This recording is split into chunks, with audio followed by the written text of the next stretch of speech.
Okay, good morning, everybody. This is the Committee on Water and Land. My name is Mark Hashem. I'm the chair. To my left is Rochelle Lamasal, vice chair. Today is Tuesday, February 4th, 2025. It's 9 a.m. and we're in conference room 411 at the state capitol. First up, First up, I gotta do my spiel. So everybody is allowed 2 minutes to testify. We don't have a hard timer here, so right about 2 minutes, I'll start to ask you to please sum up your testimony. Okay, and because this is a morning hearing, we need to adjourn before 12 o'clock, the floor session. So please be courteous about the bills that are coming after you. So, and in the event that we all have your written testimony, so you don't have to read your testimony. To contrary belief, we do know how to read. So please don't read your testimony. Please just sum it up. Keep yourself muted on video while you're waiting to testify. The Zoom chat function will only allow you to chat with the technical staff. So please use the chat only for technical issues. If you're disconnected unexpectedly,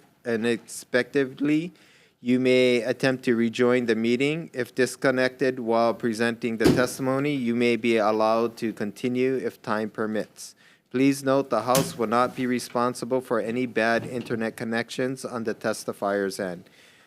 In the event of a network failure, it may be necessary to reschedule the hearing or schedule meeting for decision-making. In that case, appropriate notice will be posted. Please avoid using any trademark or copyright images. And please refrain from using profanity or uncivil behavior.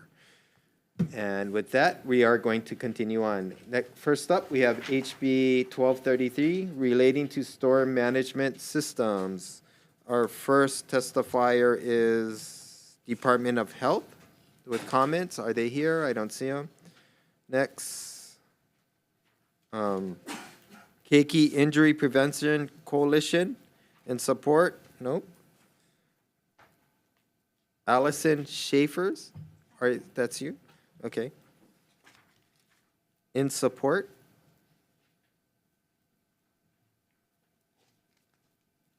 I'd like to say mahalo to the chair, vice chair, and committee members.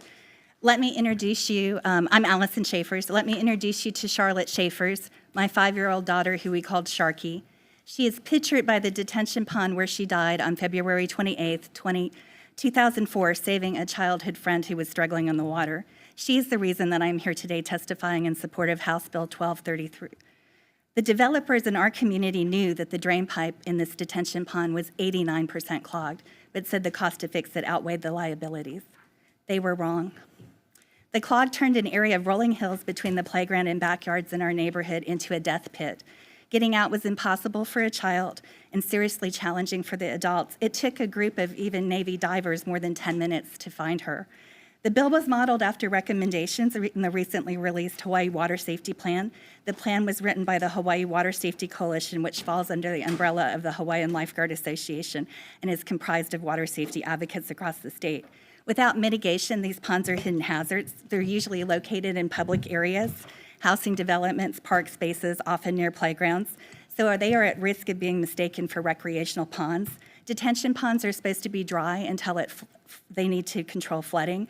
But in this case, because of the clog, you can see that the pond backed up. And it was over 6 feet deep in places. Drowning is the leading cause of death for our keiki in Hawaii ages 1 to 15. And our keiki under the age of 17 are far more susceptible to drowning risks that occur outside of the ocean. The urgency to regulate is made even greater by climate change, which has created more frequent and intense rainfalls. This bill offers a common sense approach. It does not ban retention or detention ponds, and responsible owners already should incorporate these safety and maintenance requirements. It applies to new detention ponds and retention ponds, which eases the burden of establishing a new program, and the survey allows for a phased-in response to pre-existing ponds.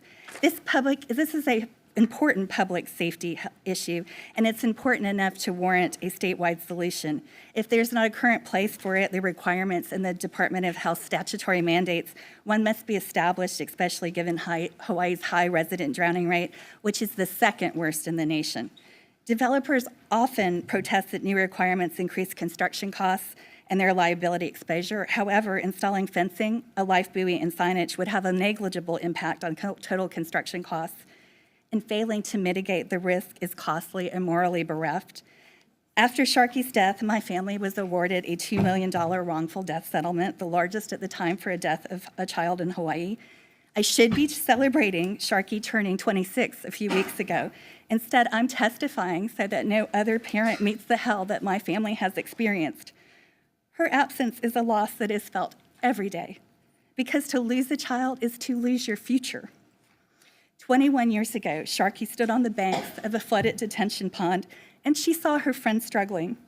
She had a decision to make, and she didn't hesitate to do the right thing. Sharkey saved her friend. I implore you to do the right thing too. If a 5-year-old can be a hero, we can all be heroes. Hawaii needs more water safety champions. Let's help Sharkey save more lives. Thank you for your time. Thank you very much. Is there anybody else in the room wishing to testify in person? Seeing none, on Zoom.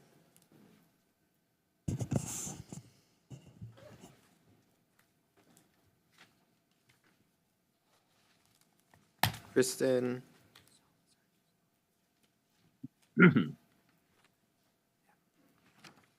Okay, go ahead. Hi, good morning. Good morning. You're on. Are you Kristen? Thank you. Hi. Everything good? All right. Aloha, Chair. Thank you. And committee members, thank you for hearing this bill this morning. My name is Kirsten Hermstead. I'm the Executive Director of the Hawaiian Lifeguard Association. Since 1991, our organization has been dedicated to water safety education in Hawaii and internationally. HLA strongly supports HB 1233 that addresses safety of retention and detention ponds. We recently updated our mission statement to include drownings and aquatic injuries, emphasizing the importance of addressing not only ocean-related drownings, but also those occurring in pools and other bodies of water. This change highlights our commitment to a comprehensive statewide water safety plan. As Allison mentioned, drowning is the #1 cause of death for our keiki in Hawaii. Additionally, Hawaiians and Pacific Islanders make up 36% of drownings statewide, despite representing only 27% of our population. And Hawaii has the second highest drowning rate in the United States. This data, each point of which represents a life lost to a catastrophic injury or drowning, underscores the urgent need for a broad approach to water safety that includes all potential risks. This bill is an important step forward in reducing drownings and aquatic injuries in Hawaii. Thank you for your time and thoughtful consideration of this bill. Okay, thank you very much. That is all the people that we have registered to testify. Is there anybody else wishing to testify? Seeing none, members, are there any questions? Okay, Coco, go ahead. Thank you, Chair. This is for Kirsten. So lifeguards fall under county jurisdiction, is that correct? Yes, lifeguards in Hawaii are county employees. However, the Hawaiian Lifeguard Association is a statewide nonprofit organization. Our board is made up of representation from each county agency as well as active duty regular lifeguards. So typically our board is the chiefs of each county and then additional members. So wouldn't sorry, go ahead. Wouldn't the construction and maintenance be similar? Wouldn't it fall under like a building code or a construction code, which would be county regulated? And I imagine that have you guys pursued the county levels, starting with Honolulu as the largest? So I can't speak to that specifically. However, I am a retired architect, so I do have knowledge of building codes. And yes, the counties are the ones who would be permitting this. But I think Allison probably has more expertise in the decision-making behind why this bill is presented at the state level. So I'll defer to her on those comments. Yes, by the way, my condolences for the loss of your daughter. The reason we wanted to pursue a statewide initiative is this warrants a statewide consistent response across the islands. We're building more of these with the climate change. Like, for instance, the Alawai flood control plan recently, it originally had about 6 retention and detention ponds, some from Makiki, Palolo Parks, and Kapiolani. They actually chose a different alternative because the public pushed back on it. People are concerned about having these in our parks without the... The reason I went for a statewide model is if you look at for instance, there's precedent within the Department of Health for having the counties do permitting. For instance, like a restaurant, a county would permit the restaurant, but the Department of Health does the food and safety inspection. The Department of Health also has kuleana for swimming pools and fresh water in our state, and they are supposed to be, although they are not quite up to what they are supposed to be doing, but they are supposed to be inspecting those already. So it seemed like a natural extension, and that there's precedent for it because they already do it with food and safety and with swimming pools, where the county would decide whether you get to build the pool and how the codes on how it's built, but the health department would tell you if you're operating safely and with their rules. Thank you so much. Okay. Thank you very much. Any other questions? Seeing none, we are moving on. Next up, we have HB 867 relating to recreational facilities. First up, we have Budget and Finance with comments. Then we have Department of Education with comments.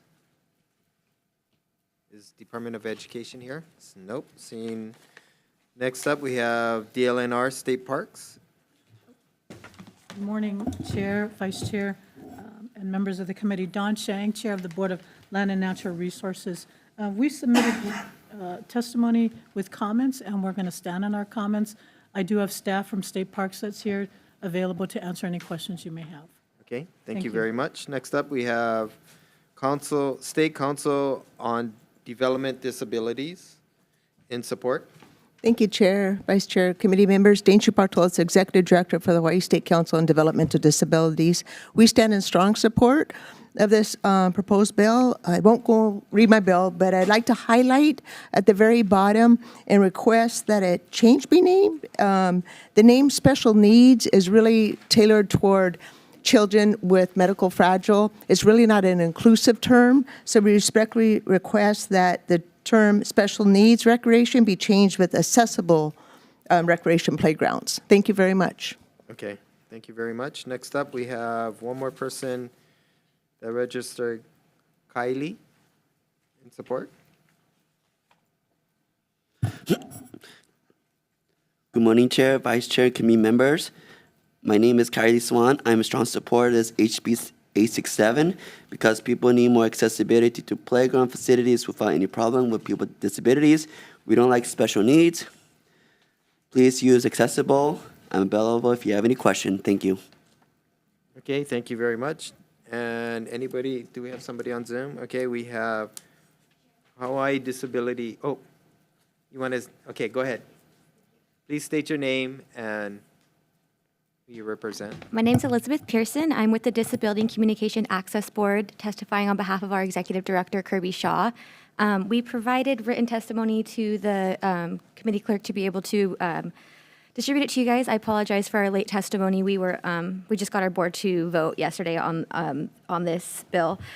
We support the intent of the measure. However, we do have some recommendations.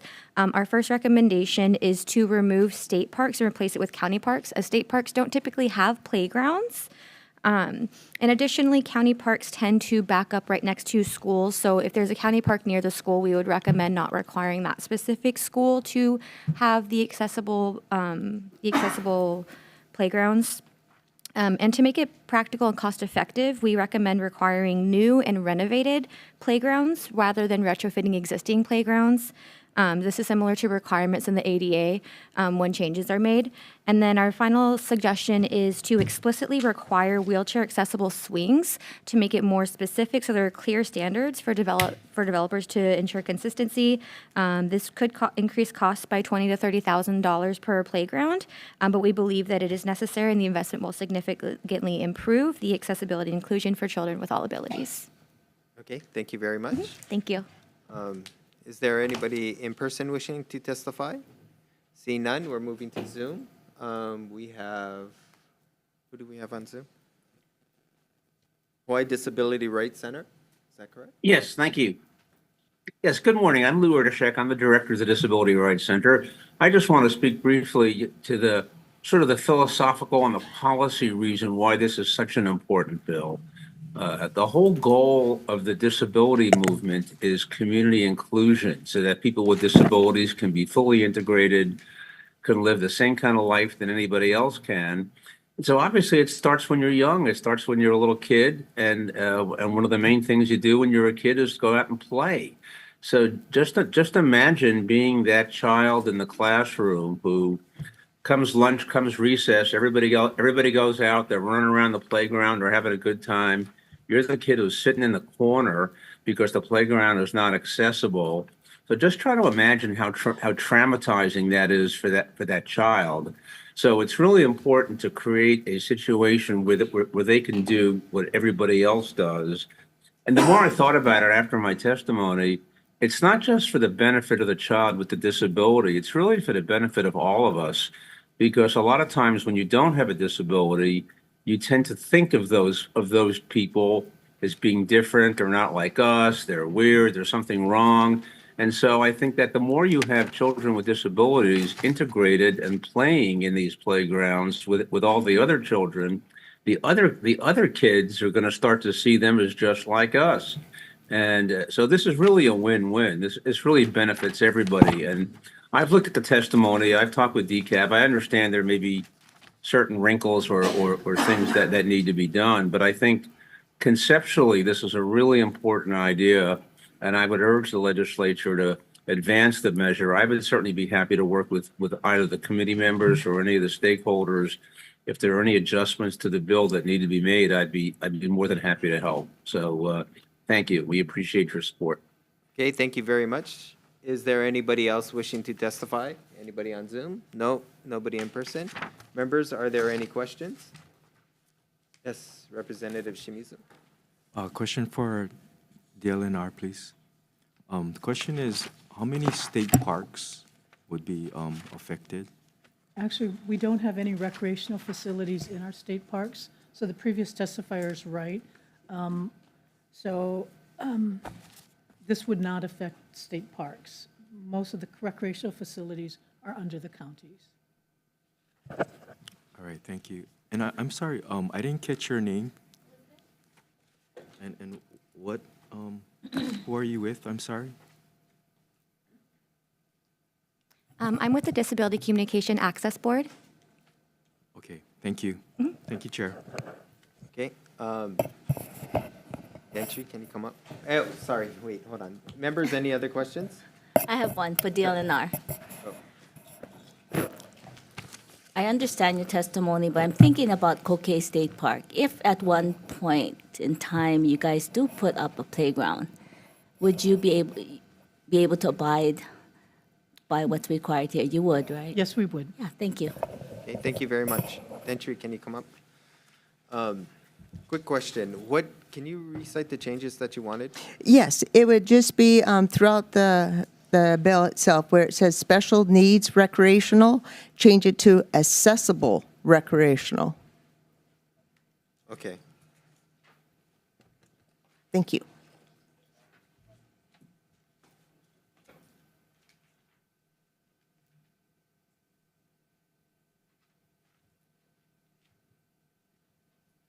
Okay, thank you very much. Members, any other questions? Seeing none, we are moving on. If I can get. Next up, we have HB 1358. Hold on here.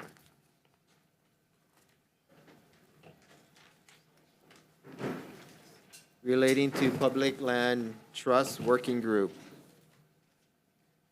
First up, we have Department of DLNR with comments. Again, good morning, Chair and Vice Chair, members of the committee. Don Chang, Chair of the Board of Land and Natural Resources. We've provided written comments, and we're going to stand on our comments. I will also add that both Ryan Kanakaole, First Deputy, and myself sat on the working group, and we do support this measure. Thank you. Okay, thank you very much. Next, we have OHA with in support.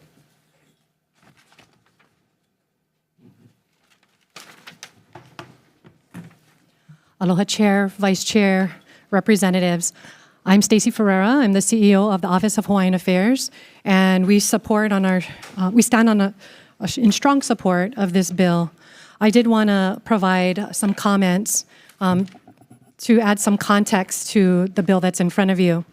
You know, we've had numerous challenges in implementation of the PLT revenues to OHA for decades. There has been an incomplete land inventory of the 1.8 million acres of the Public Land Trust. Initially in 1981, this inventory was crafted and it was incomplete at that time. And there have been ongoing gaps in state land records ever since. You know, within the current inventory, there have been exclusions of federal and county-controlled lands. We also don't have a complete reporting of submerged lands and lands without TMKs added to that report.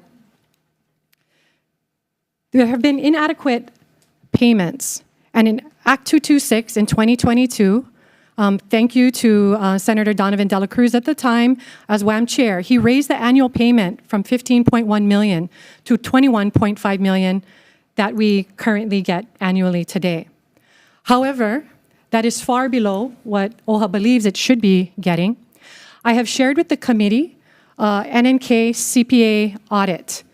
It's a report to the Office of Hawaiian Affairs on the accuracy and the completeness of a report by the Department of Land and Natural Resources to the Hawaii State Legislature on public land receipts, public land trust receipts.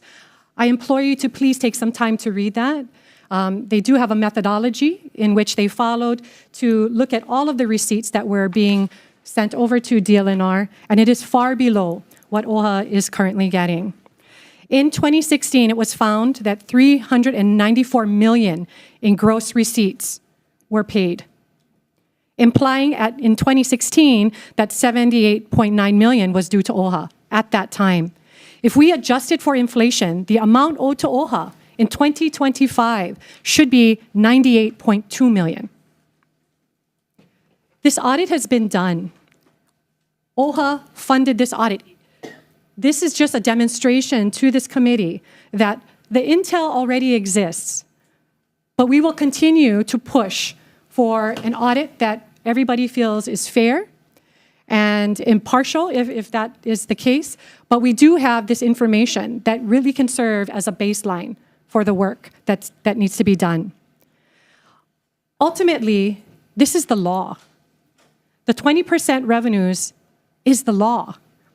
It's not up for debate, yet OHA is continuously put into a position where we have to fight for it every year. As legislators who make the laws, I think you folks have a great understanding that there's an expectation by the executive branch to fulfill the mandates of this body. It shouldn't be up for question, and it shouldn't be up for debate, and we certainly shouldn't have to continue to beg for it. This money belongs to the beneficiaries, and OHA will stand behind our beneficiaries, and we will continue to lean into this issue until we get our fair share of the 20%. Mahalo. Thank you very much. Next up, we have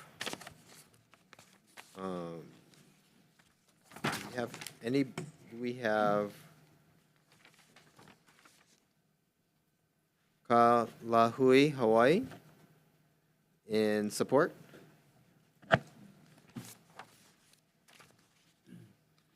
Aloha, Chair Hashem and Vice Chair Lamo Sao and members of the committee. Kalahui Hawaii, a Native Hawaiian sovereignty organization dedicated to self-determination and land rights for our people. stands in strong support of House Bill 1358. This is a necessary and long overdue measure to bring transparency and accountability and justice to the management of the Public Lands Trust, so that the state can fulfill its trust obligations to our people. I'm just going to summarize my testimony as requested, but we're talking about 1.8 million acres of stolen Hawaiian Kingdom government and crown lands, for which the Kanaka Maoli people never received compensation, or we never gave our consent for their seizure. And also I want to point out, as part of the admission of Hawaii in the Hawaii Admissions Act of 1959, which is a federal act, that the portions of these lands have to be used for the betterment of Native Hawaiians. And that is actually a federal law. And so in terms of how the state has managed these lands for since 1959 has been problematic. We only have 1.2 million acres accounted for out of the 1.8. We need to have a real survey done of the submerged lands, and so I want to mahalo OHA for submitting this bill. And the bill is actually well written, and it has really good history in there. I hope all of you read it very carefully. This is something that has been a long-standing issue with Kanaka Maoli. And I think the state has a legal and moral responsibility to our people at this point. And HB 1358 is a necessary step, and we just need to get it done. We need a complete inventory of these lands. It's been asked for decades. So please do that. Do the right thing. Mahalo nui. Aloha. Thank you very much. That's all the people that we have registered to testify. Is there anybody else here wishing to testify in person? Go ahead. Stand up, state your name, and who you represent. Sorry, I thought that I filed my testimony and said I would be here in person, but thank you very much. Mahalo. My name is Sherry Broder, and I'm an attorney. I was the attorney at the 1978 Constitutional Convention for the Committee on Hawaiian Affairs, and I actually drafted the provisions that are now in the Hawaii State Constitution creating the Office of Hawaiian Affairs. I have been very honored and privileged over the decades to continue to do work for Hawaiian people, and in particular for the Office of Hawaiian Affairs. So I'm very pleased to be here today. The issues that we're trying to address in this bill, which are to have an accurate inventory of the public land trust ceded lands, and to also have an accurate accounting of the revenues that those lands produce, which 20% of which are to go to the Office of Hawaiian Affairs. This is a lingering issue that's been going on since 1978. I've been involved with other committees that have looked into the inventory and have looked into the pro rata share, both as attorney for those committees and other ways involved. I want to say that this committee that I've had the opportunity to work with, I am a member of the PLT working group, is a really good committee. And I feel that with this committee, we can make some progress on this so I think it's critical. It's time for the state of Hawaii to have an accurate inventory and an accurate accounting of the revenues. DLNR does do the reports for these things. They have the Public Land Trust Information System, and they do an Act 178 report. But they rely, as they have to, on self-reporting by the agencies. And so I think this would allow for an independent audit, financial review of both things, and that way we would know that we have dug down and be able to rely on the information we receive. So I'm available for questions. And I apologize if I inadvertently did not press the right button to get my testimony submitted. No problem. Okay. Okay, thank you very much. Thank you. Is there anybody else in the room that's wishing to testify in person? Seeing none, we're moving on to Zoom. Nobody is on Zoom. Go ahead. Sure. Aloha mai kako. My name is Kimmer Nahonu Big Horse and Big Horse. I'd like to testify in support of this bill. I am actually a Hawaiian Kingdom subject because the kingdom's still here. We're just, like I said, belligerently occupied militarily. And this genocide, ethnocide needs to end, like now.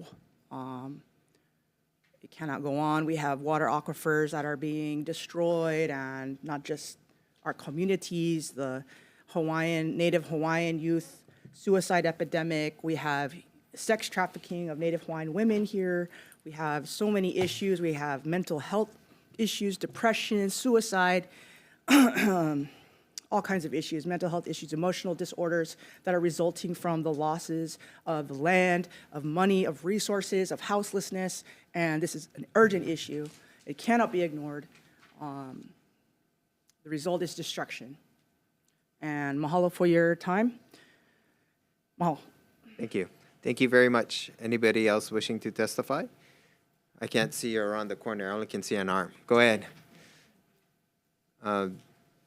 Did you submit testimony? Okay, that's fine. Go ahead. Aloha.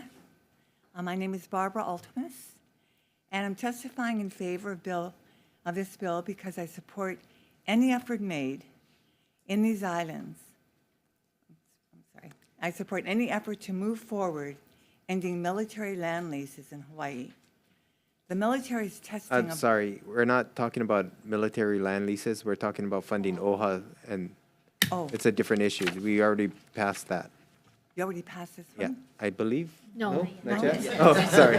Okay, you're on the wrong bill. Okay, so I was just asking. Okay. We thought No problem. thought this was the right one. Thank you very much. Okay, so that's, yes. Members, so are there any questions? Go ahead. Chair Chang first. I'm trying to understand the status quo around the current management database, the Public Land Trust Information System that we currently have. How much does it cost to maintain that? I have Ian. Ian is with our land division. I don't want to misrepresent, but we do have, you're right. And is there a staff member dedicated to updating that? Explain how that is managed. Ian Hirokawa with DLNR Land Division. So the PLTIS is managed. We do have 2 IT staff positions dedicated to Land Division and managing the PLTIS as part of their duties. Right now, one of the staff positions is vacant, though, so we do have 1 IT staff. We don't necessarily have the specific costs to maintain, but it is a older system, and we just got an appropriation from the legislature last year. I believe it was like $900,000 to upgrade, what I'll call the sort of the system infrastructure to improve, just improve a lot of technical issues. So, Okay. that's the most recent, I guess, expense Okay. that we have for that. One last follow-up question. What is the process for the self-reporting by agencies to update that?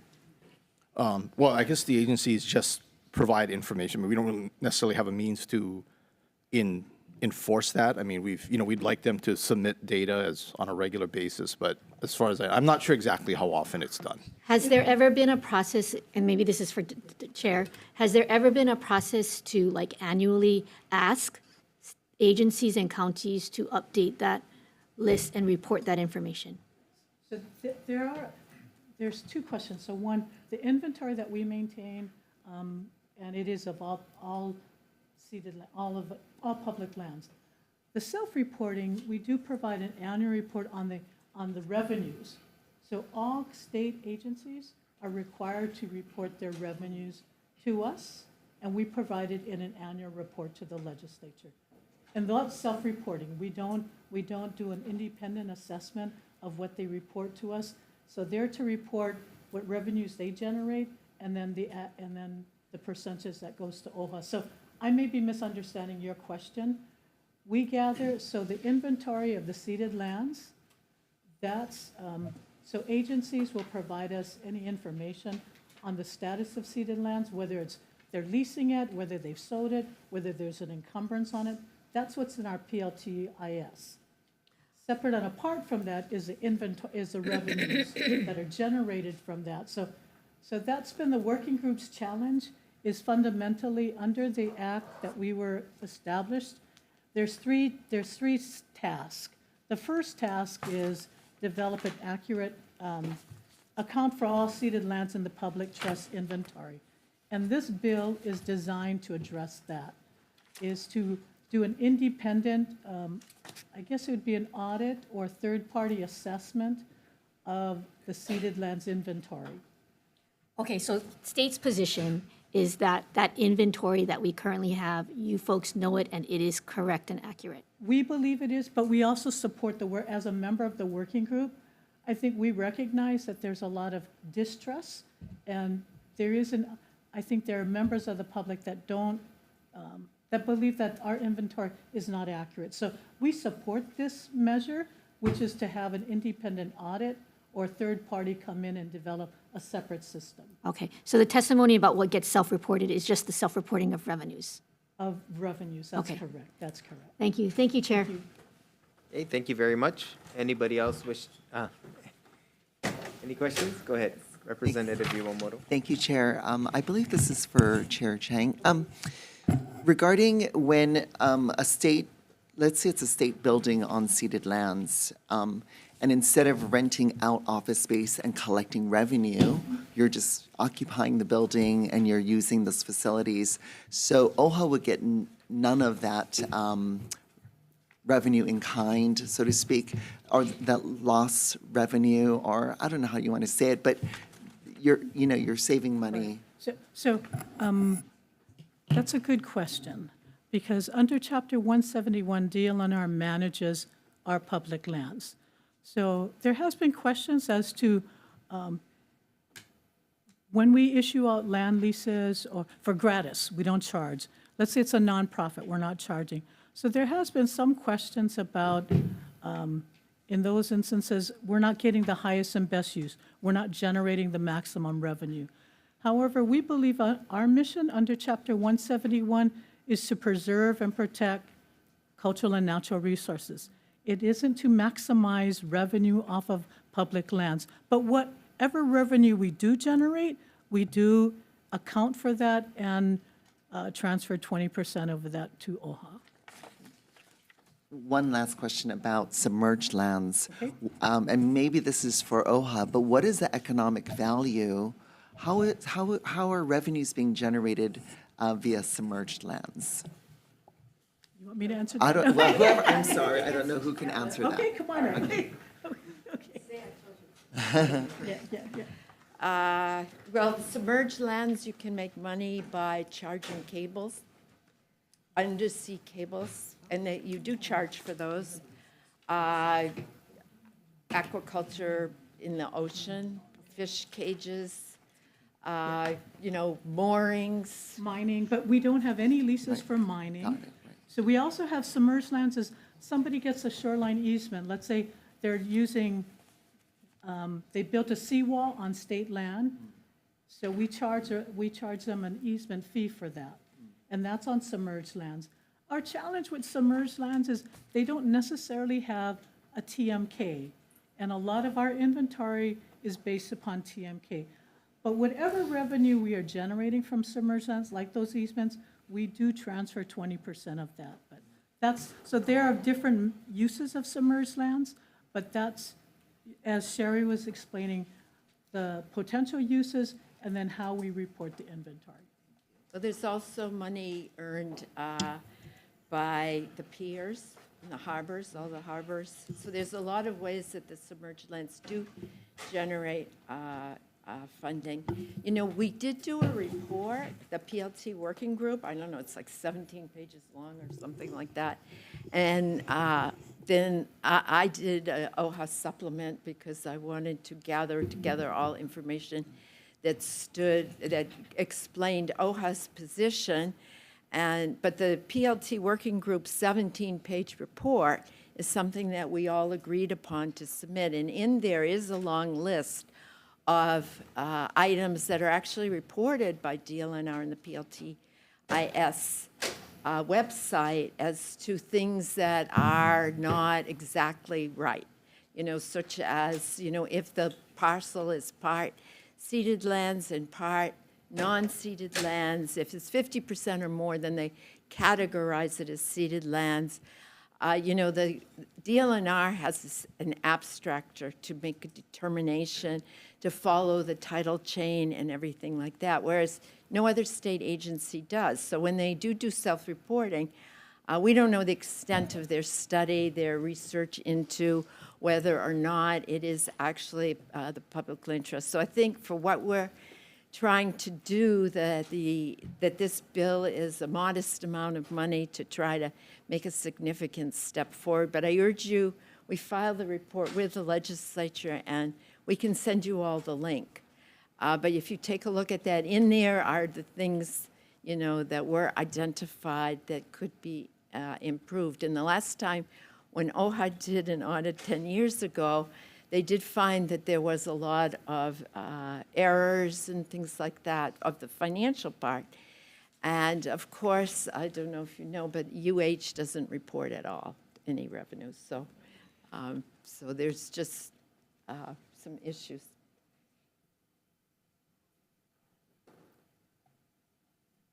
Aloha, my name is Kalea Kaka. I serve as a trustee at the Office of Hawaiian Affairs, also having served as the chair and vice chair of our Beneficiary Advocacy and Empowerment Committee, which a lot of the work we do is advocacy and legislative. I just wanted to add to what Sherry had said earlier regarding the lands and the honor system. Unfortunately, with the honor system, what we have here is what should be 20% going to the Office of Hawaiian Affairs truly translates in the end to 3 to 4, maybe 5% going to the Office of Hawaiian Affairs. And that's what we found in our due diligence with the looking over the reports from the various agencies that are the various entities on our Native Hawaiian Crown and government lands. Mahalo. Thank you, Representative Shimizu. Question for OHA, please.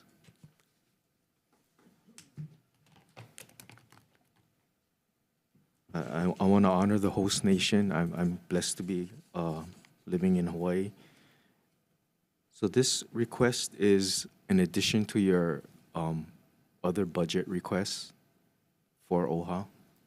Yes, so in our, this PLT working group bill is separate from OHA's administrative package. And I just heard the number 3 to 4% is what you believe you're getting right now. And what would 20% translate to as far as dollars that you believe OHA should be getting? So if we use the NNK report that you folks have in front of you, in 2025 dollars, it would equate to about 97 million. Adjusted for inflation year after year. Last question, Chair. So with this additional monies that is owed OHA, I'm just trying to think ahead. How would the beneficiaries benefit from all of this extra monies that would allow you to do more? Well, there are many ways, right? So we have our strategic plan, Mana'i Mauliola, which cascades from our HRS mandates, Chapter 10 and 10H, right? So bettering the conditions of Native Hawaiians, as well as facilitating self-governance. There's a lot of work that needs to do to change the trajectory of all of these disparities that our Native Hawaiian communities are dealing with. And these are deep-seated historical and generational trauma. So these are not things that are changed overnight. As you know, in our budget bill, we are looking forward to working more closely with the state departments because OHA cannot do this work alone. Now, if you think about our annual budget, it's $60 million.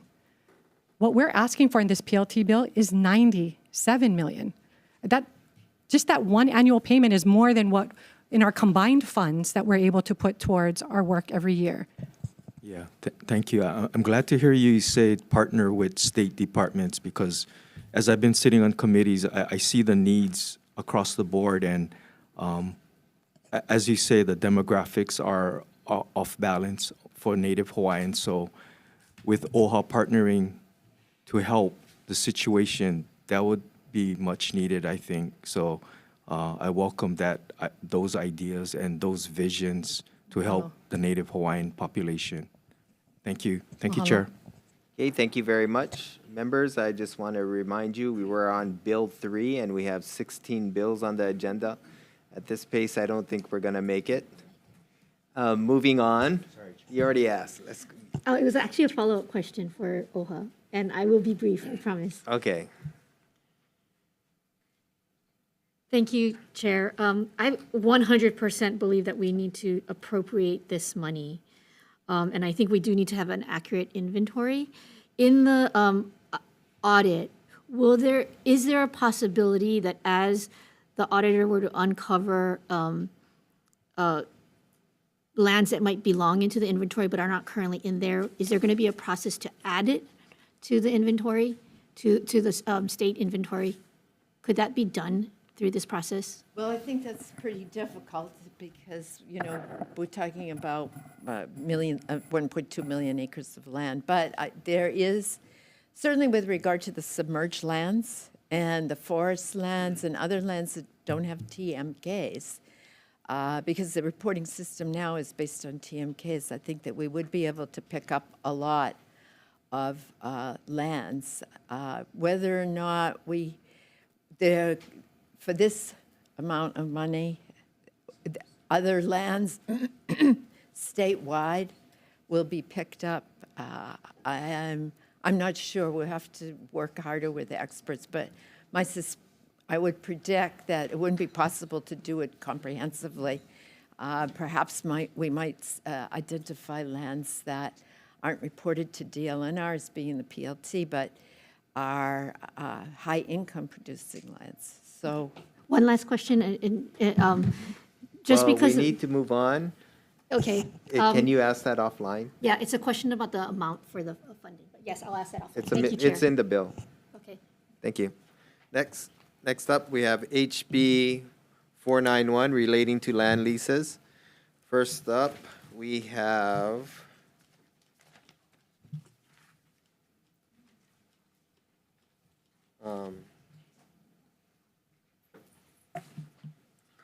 DLNR. No, because I keep looking at that thinking it's Lewis, but it's Luke.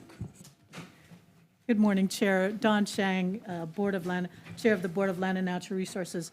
House Bill 491, we have offered comments, and we're going to stand on our written testimony, and I'm available to answer any questions you may have.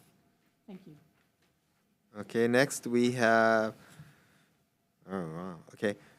Kalahui, Hawaii, in person, in support.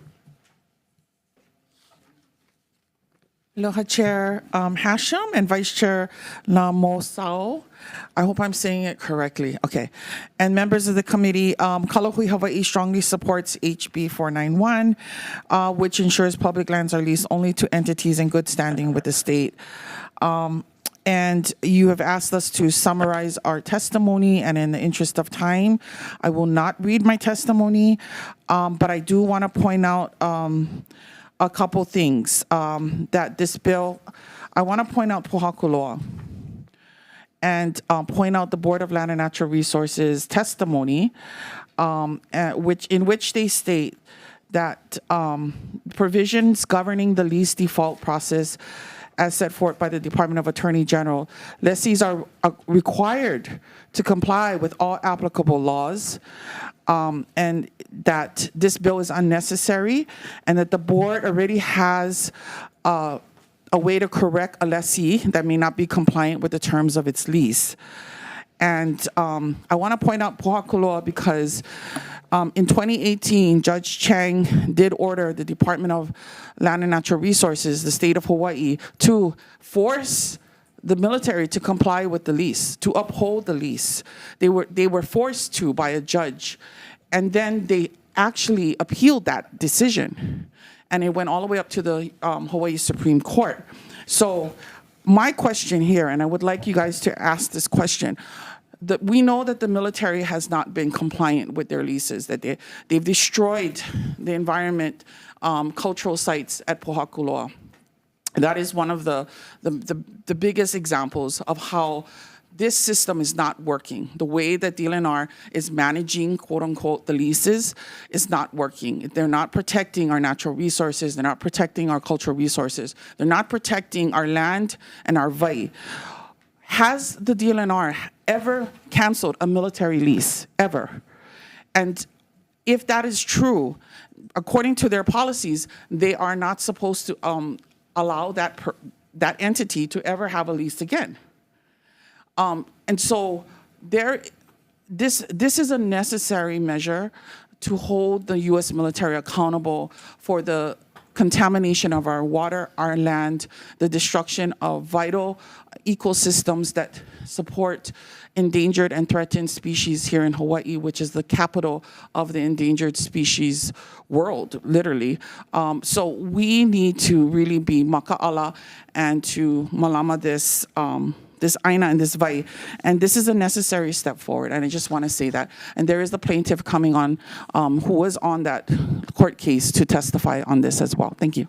Okay, thank you very much. Next up, we have in person Alfred Maderos. Nope. Is there anybody else in person wishing to testify? Yes, go ahead. Please, I amended my testimony. If you could please, everybody, please read it. Okay, can you? Yeah, sure. Hand it to the person out there. Oh, you can testify first then. Oh, yeah. Okay, so I'll try to make this as brief as possible. In congruence with what Kalahui is saying, OHA, the Hawaiian Kingdom here subjects the Aloha Aina sort of ideology and philosophy that is here prevalent in the islands. As a Hawaiian Kingdom subject and a former Global War on Terrorism United States Army soldier here, stationed here actually in Schofield Barracks, I have eyewitnessed the destruction, right, by our combat arms, mainly artillery, armor, and infantry men here.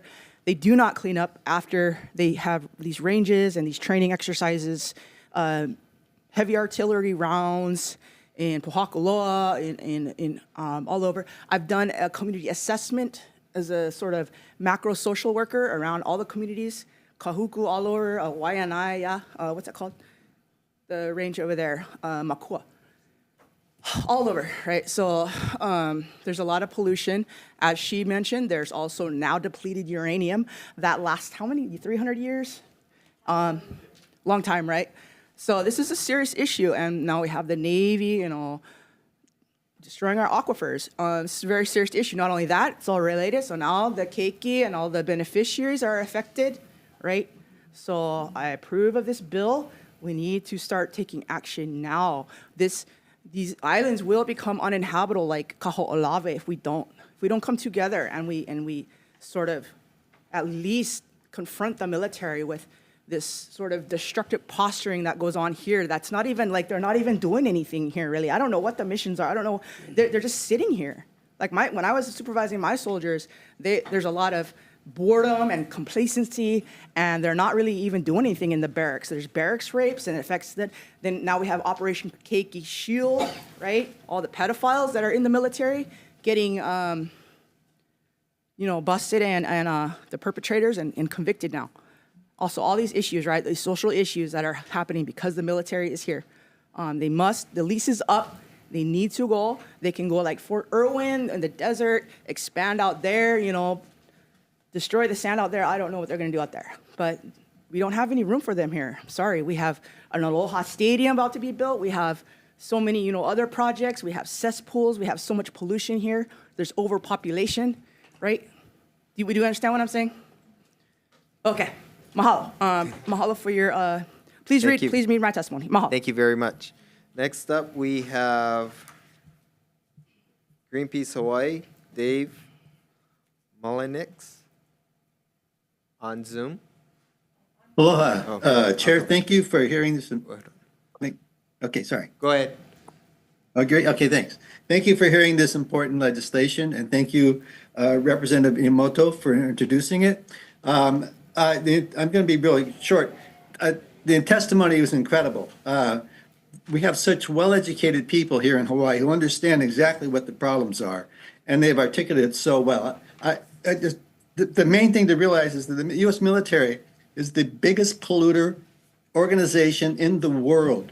They do not clean up their mess. There are scores of contaminated areas all over the world. The military does not clean up unless they are forced to, like at Red Hill. At every stage of Red Hill, they delayed, they lied, they did everything they could to prevent us from going forward to find out what they actually had done and then to get them to clean it up. And it was a fight at every step. So we need every tool in the toolbox to protect our lands and to protect Hawaii's future. And so this is just one more of those tools. I really appreciate you hearing this bill. Appreciate Representative Iamoto for bringing this forward, and thank you so much. Aloha. Okay, thank you very much. Anybody else in person wishing to testify? Go ahead.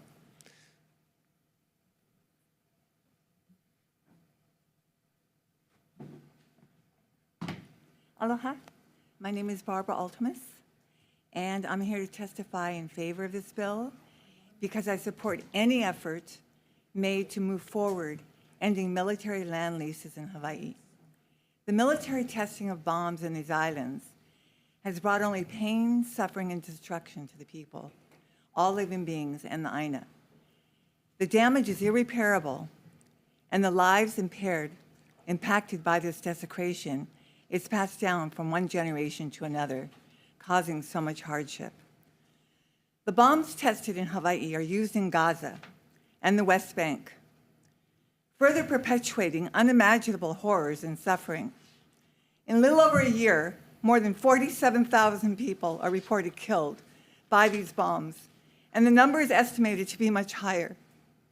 According to the United Nations Agency for Palestinian Refugees, every day, 10 children lose one or both legs, with operations and amputations conducted with little or no anesthesia due to Israel's blockade. Barbara, can you stick to the merits of the, we're not discussing Israel. Can you stick with the leases? As you can see on social media and the news, homes, hospitals, schools, universities, mosques, churches, and more are destroyed, and the land, air, and water are so contaminated that Gaza is considered to be uninhabitable.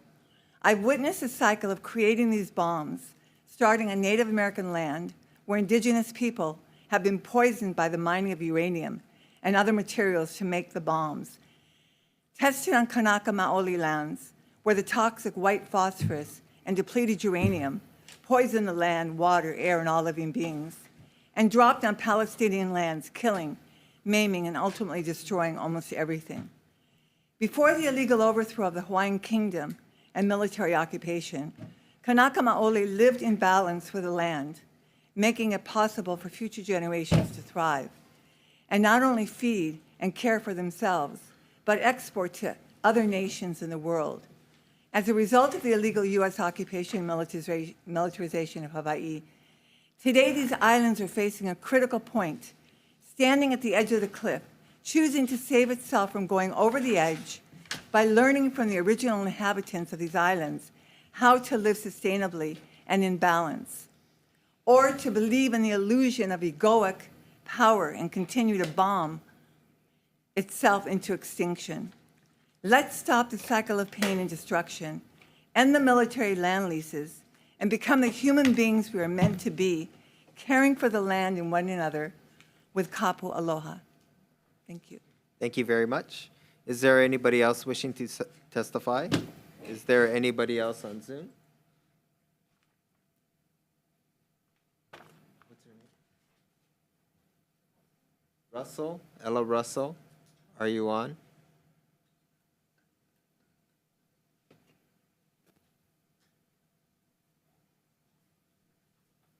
See none? Okay.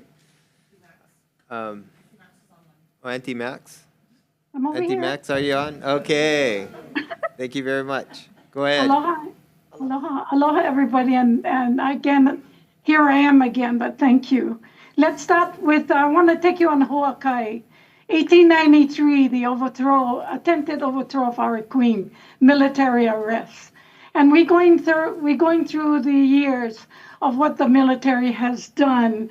And in 1964, we're coming up now, past statehood and all that heavy things. In 1964, the DLNR allowed it and gave the leases to the military, 22,900 acres in our most sacred ground of Pahakaloa, 133,000 acres, and then everything just got wasted. And in April 24, I'm moving kind of fast, okay? So keep up with me on the Hawaii. This testimony is dedicated to Coco and the chairperson. I mahalo all you guys. In 2014, Clarence Ching and Auntie Maxine went and got a suit there, and we sued the DLNR, who gave those leases way back to the military. They don't have any right in giving leases to people who's very destructive. We sued Susan Case at that time, who was on DLNR, okay? First was William Isla. Oh my God, Hawaiian, yeah, Coco like us. Then Susan Case, then all these other guys came in, no listen, but anyway, giving leases to people who destroy the land. Okay, so what we did was we took them to court.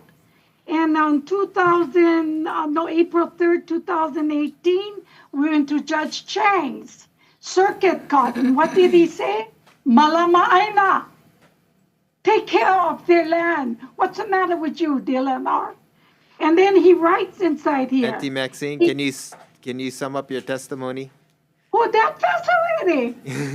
Sorry. Oh, We have a 3 long minutes the last time. Now you're giving us 2 minutes. That's not fair, you know. But anyway, what I'm saying is DLNR is not even supposed to give out leases to anybody being destructive, please. Then we went to the Supreme Court. Mr. Chairman, we won in Judge Chang's. We go to Supreme Court, the state takes us, we win again. So who is more powerful? The Supreme Court or the military or DLNR? Something is corrupt, Mr. Chairman. No more leases. 2009, DLNR, no more leases. Come on, Don. Enough destruction, enough desecration. We want our land back. We want the military out. And it's not Red Hill. It's Kapukahi. That is the Hawaiian name of the water that flows from Mauna Loa down to our ocean. So please, hey, no more leases already. Pau, lava, the Hawaiians say. Thank you very Military, much. go home, okay? Thank Okay. you. Good job. Oh, I tell you, I went away. Okay, that's. Okay. Anybody else? That's the last testifier we had. Anybody else wishing to testify? Seeing none, members, are there any questions? Kim Coco, Representative Iwamoto. Thank you, Chair. This is for Chair Chang. Thank you. Several previous testifiers mentioned what appears to be the department's limited powers of enforcement of some of the, I guess, what should be in the lease in terms of compliance. Do you have a response to that? Sure. And yes, we could do better, there's no doubt. But please remember, these leases were issued in 1964, very different time. And in those times, there were not stringent requirements on the conditions of the leases. So yes, I am aware of Auntie Maxine's lawsuit. Normally, we don't monitor or we don't review a lease until it gets to the end. But in this particular case, the lawsuit did require us to do annual monitoring. So we are doing annual monitoring of those leases. There was a question, have we ever terminated a military lease? I'm not aware of one. So, but Okay, just to follow up, is that because you deemed that they were in 100% compliant with the leases? Now again, these are old leases, so yes, we've not found them to be in non-compliance. Okay, got it. And I do understand in your testimony that you indicated that there is a review process in terms of finding out if any entity that wants to lease land through your agency, that they're not in arrears of any back payment on rent, but also, if it's the Department of Defense, for instance, that they're also not in arrears on, let's say, impact aid. So so when we're looking at, are they in compliance, or before we issue out a lease, we're not looking at, we're not necessarily looking at especially the federal government. Are you in any kind of default to the state of Hawaii as a whole? We're looking primarily at that particular land and your compliance with the DLNR. So we're not looking at whether they're in compliance with DOE or any other department. Got it, I understand that, and that's why and you do understand that this bill is written in a way to actually, to create room for that, to say you are looking to rent land from the state of Hawaii. How can you do that when you're not paying your bills to the state of Hawaii? I mean, I'm just saying that this bill is different than what you have been doing. Do you recognize that? No, I do.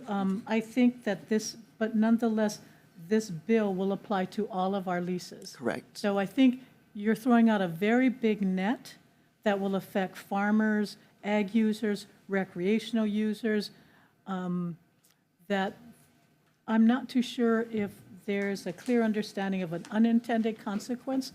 So let's say a small lessee who doesn't pay some bill, we're going to now, we do have a mechanism to ensure their compliance. Or large corporation, someone who leases property. We have our own mechanisms. We require them to ensure that they have insurance, they have a certificate, they have all of the requirements of that lease. But we are not looking for, are they in default of other, parcels that they own or in arrears to other government entities, other than, for example, taxes. They're not paying their real property tax. That could be a basis not to issue a lease. Okay, thank you. Thank you very much. Members? Okay, Representative Poi Poi. For DLNR, I was just curious if you can provide us an estimated completion timeline for the EIS and AIS processes for the leases. That's really in the hands of the Department of Defense. There's 3 different branches, so as far as my understanding, the Army leases, I believe, I don't have any staff that may be here who could give me the timeline, but they did go out with their draft EISs for both their military leases. The Navy and the Air Force are on a different timeline. Are they expected to be completed before the expiration? They better be. If they're not, we don't have a holdover period beyond 2029. Okay, thank you. Yeah. Thank you. Members, any other question? You know what, I got a question for Ryan, or DLNR Ryan, or DLNR Don, you can probably come up. So, right now, you guys require vendor compliance, right, whenever? Yes. Would it be better to expand vendor compliance, to make it a portal where if there's outstanding debt in anywhere in the state, that all the departments can report that debt into that? On the lessee side or the prospective lessee side you're talking Prospective about? lessee. Yeah, I think that could work. What you're suggesting, I'm not sure if all of the information is captured at this time, but that's what this type of legislation is for, right? Okay, thank you very much. All right. I have one follow-up question. Sure. For DLNR, and Ryan, you were here last week, and you were, this topic of military leases is permeating throughout numerous bills. Yeah. You talked about the complexity of the deadlines for all of this, the military land leases. Does the department have a master calendar of certain timelines? Because you talked about the complexity of the deadlines. We do have I think as far as informational, that was provided to us by the Department of Defense. We have timelines, prospective timelines. Can we have a copy of those prospective timelines? Because I think that's kind of the question that Representative Poi Poi was asking, and I would like to see a copy of what you were provided from the military. What we'll do is we'll provide you, so they've done a briefing to us. Whatever they've provided to the Board of Land and Natural Resources, we'll make sure we'll circulate that to you. And Thank it does you. include a timeline. Thank you. Now, always remember, that's subject to change. We have no Absolutely. authority over that, but we'll send you whatever we need. Thank you. Okay. Thank you, Chair. Thank you very much. Moving on. Next up, we have HB 314 relating to adaptation pathways planning, correct? First up, we have Office of Planning. Comments? No. Next, we have Climate Change Mitigation Adaptation Commission in support. Aloha, Chair, Vice Chairs, members of the committee. My name is Leah Laramie with the Climate Change Mitigation Adaptation Commission. We stand on our written testimony in support and are available for any questions. Okay. Mahalo. Thank you very much. Next, we have DLNR in support. Chair, thank you very much, Don Shang. We're going to stand on our written comments. Okay. Thank you very much. Next, we have University of Hawaii Systems in support. Aloha, Chair, Vice Chair, members of the committee. My name is Dolan Eversole on behalf of the University of Hawaii. We'll stand on our written comments in support and available to answer questions. Okay, thank you very much. That is all the people that we have registered to testify for that. Is there anybody else wishing to testify in the room or on Zoom? No, we have probably another 5 individuals and organizations that submitted testimony. Members, are there any questions? Representative Shimizu? I have a question, and I'm not sure who to address this to, but the question is regarding this Hawaii Climate Change Mitigation and Adaptation Commission, which is going to be tasked to provide this work. The description in the bill as far as corrective requirement is kind of general, and I'm wondering, and the question is whether the commission has the ability or the expertise to detail the correction required. Mahalo for the question. Do you want to take that, Don? Aloha, Leah Laramie with the Climate Change Mitigation Adaptation Commission. The commission has membership from 12 state agencies, including OPSD and DLNR, which have the Coastal Zone Management and the Office of Conservation and Coastal Lands included on it, as well as several other, as well as all 4 county departments. So within those groups, we do have the expertise to carry out what's required in the bill. All right, thank you. Thank you, Chair. Okay, thank you very much. Representative Iwamoto. Thank you. I have a follow-up question for the testifier in Zoom. Earlier, we heard a bill about these flood catchments, and I understand that your program would discuss and bring to the forefront all of the things related to flooding. So this is we heard about a flood, maintaining these flood catchment systems. Would you be able to address and propose recommendations around what was testified to earlier? Mahalo for the question. This bill relates directly to sea level rise impact of flooding. So I think extreme storms that bring flooding from Mauka areas down Makai are a little outside of this scope. It's definitely something that we can explore and look into, but I don't believe that was the intention of this bill. Okay, thank you. Okay. Thank you very much. Members, any questions? I'm sorry, I have one more question, Chair. The question again is to the commission, and I guess I'm trying to wrap my brain around adaptive pathway. So you folks do this study, you come up with a pathway, and I just want an idea of, like, let's say Hilton Hawaiian Village. What would you put down for Hilton Hawaiian Village to do to address, this bill and the concerns of climate change? Mahalo for the question.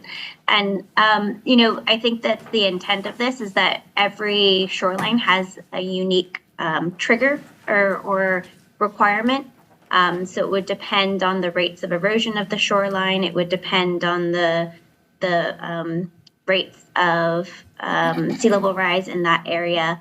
And it would depend on, what funding is available and what the community wants, I think, which is the most important piece of this bill. It's working with the community of that area to identify their needs. And I'll pass it on to Don. And Rep. Shimizu, if I may, so as part of the Climate Commission, but separate and apart from that, is our OCCL, our Office of Conservation and Coastal Lands, that regulates shoreline, manage shoreline erosion and regulate those. So, so let's take, for example, your hypothetical about Hilton Hawaiian. And it's probably not even a hypothetical. Waikiki is all looking at what kind of measures can they take. So they'll come in with separate programs or project proposals, and they will go to OCCL for review because it's on conservation district land. So there's a separate mechanism to address some of those specific kinds of programs or projects. But Climate Commission is not an enforcement or regulatory body. They're primarily a convener. We bring all of these different agencies together to have these hard conversations about sea level rise, climate mitigation, and then each of the different agencies go out and they implement some of the policy directives that come out of the Climate Commission, but the actual implementation and enforcement are left up to the separate agencies.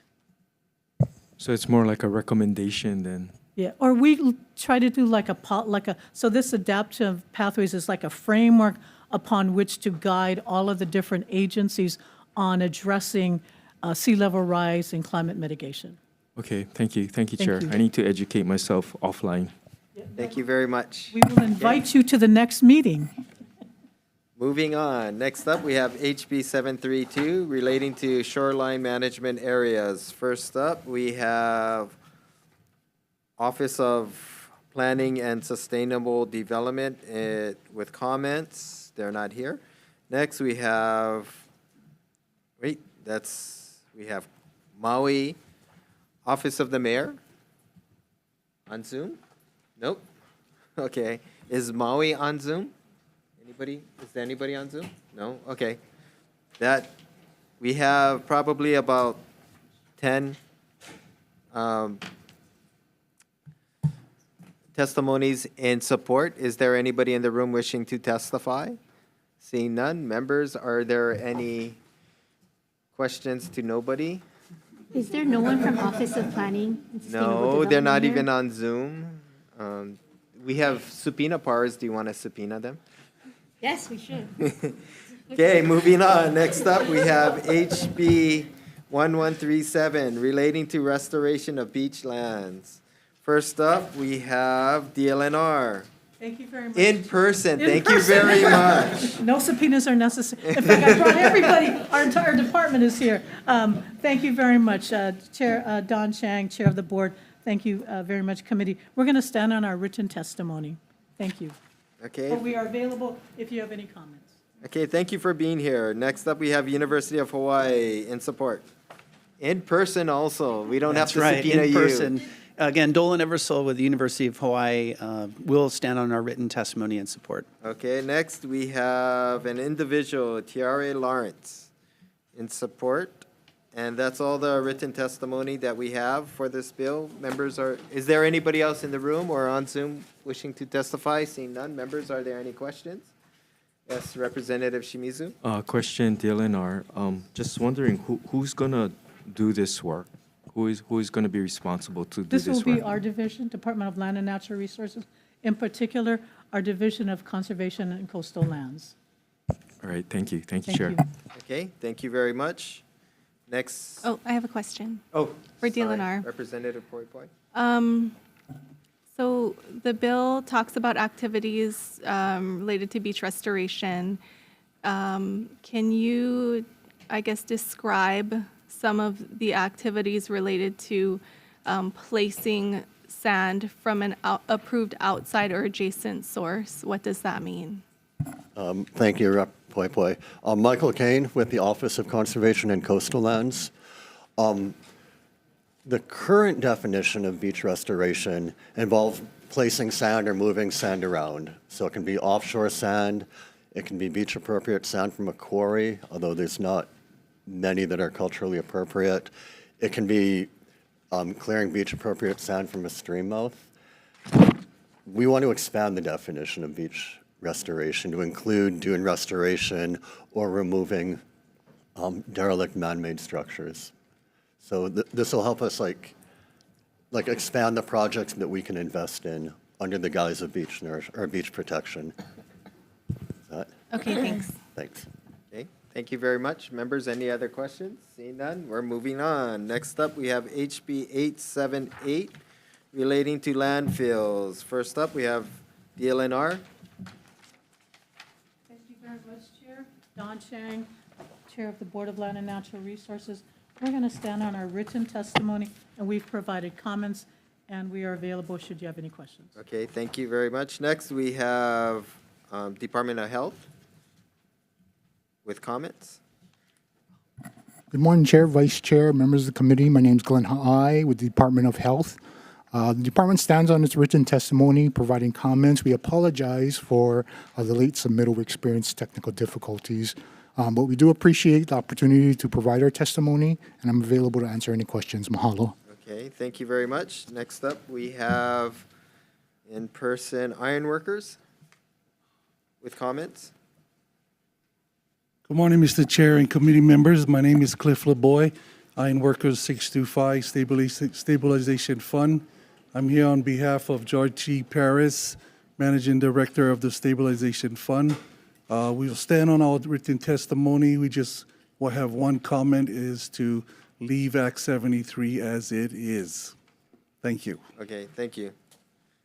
Next up, we have, that's all the people. Is there anybody else wishing to testify in person? Yes, come on. Morning, Chair, Vice Chair, and committee members. My name is Dwayne Bautista. I represent Ironworkers Stabilization Fund 625 under the management of T. George Paris. We have a testimony in, but I just want to make a comment as same as Mr. LeBoy said. Well, we just want to comment as leave Act 73 as is, and we stand by that. Thank you. Or the half-mile buffer zone, if to be exact, of the bill. So we're just saying, just leave the bill as half mile or Act 73 as is. Okay, thank you very much. Thank you. Next, is there anybody else in the room wishing to testify in person? Seeing none, is there anybody on Zoom? Aloha. Oh, go ahead, Esther. Aloha. Aloha, Chair and committee members. I stand in strong support of HB 878, which increases the buffer zone from 1/2 mile to 1 mile. Similarly to the previous testifiers, my preference would be to not amend the bill. However, if the bill is amended, I would like for the buffer zones to be increased. For decades, Windward Oahu, including Waimanalo, Kailua, and Kaneohe, has already hosted 9 landfills, which impacted public health, the environment, and the quality of life for our residents. And so I strongly support this measure if indeed you open Act 73. Thank you so much. Okay, thank you very much. Okay, Hunter on Zoom. Aloha, Chair, Vice Chair, committee members, Hunter Hevelin here on behalf of Hawaii Farmers Union. We'll stand on our written testimony in support and do seek amendment to try and prioritize agricultural land protection. Happy to answer any questions. Mahalo. Okay, thank you very much. Anybody else? That's all the people that we have registered to testify. Is there anybody else wishing to testify? Seeing none. Members, are there any questions? Representative Shimizu, go ahead.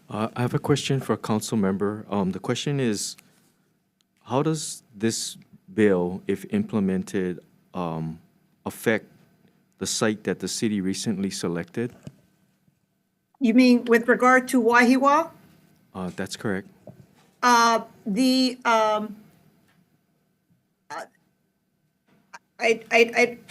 think the reason you might want to ask the author, but for my purposes, the only reason I'm testifying is because I'm concerned that if we open Act 73 up, then other sites that have been identified, including on the windward side, may be considered for the landfill. Given the opposition by the Board of Water Supply Director that 77% of the island of Oahu, it will be considered a no-pass zone, including the proposed Wahiwa site, then my concern is that we collectively need to look at, well, where is the land site going to be? And I just think as a matter of equity, we should look at the whole history of landfill sites, where they have been.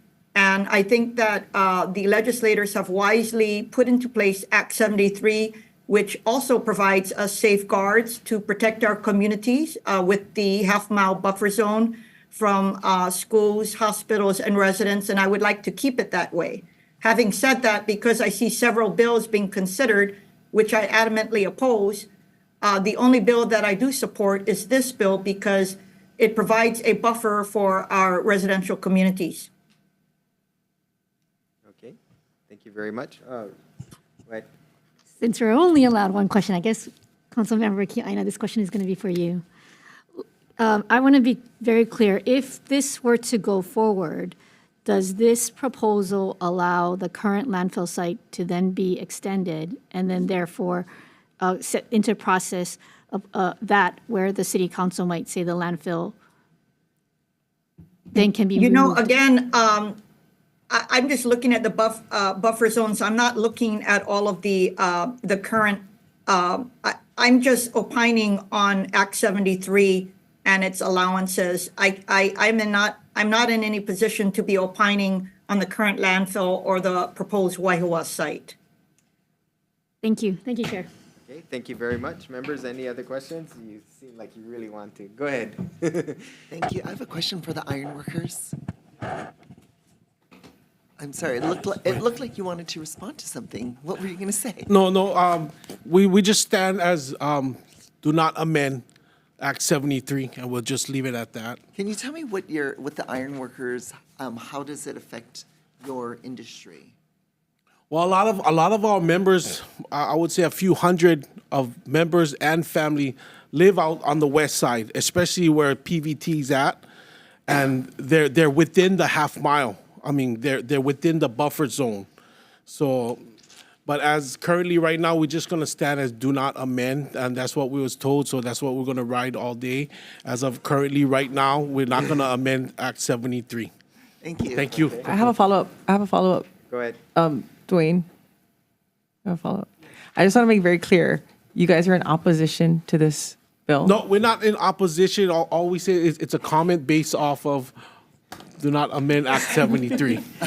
Okay, That's what we're saying. thank you. Thank you, Kalani. Okay, I don't know how you take that, because all it does is expand it from half mile to 1 mile. Anyways, members, any other questions? Seeing none, we're gonna move on. Next up, we have HB 1348 relating to public lands. First up, we have the LNR in support. Thank you very much, Chair and Vice Chair, members of the committee. Don Chang from DLNR. We stand in support of this measure and stand on our written testimony, and I'm available if you have any questions. Thank you. Okay, next we have, do we have people on Zoom? 3 people on Zoom? Okay. We have roughly, over 100, I would say. Testimony and support. Your staff had a hard time. Thank you very much. So we have 3 people on Zoom. Go ahead. First up is Chipper.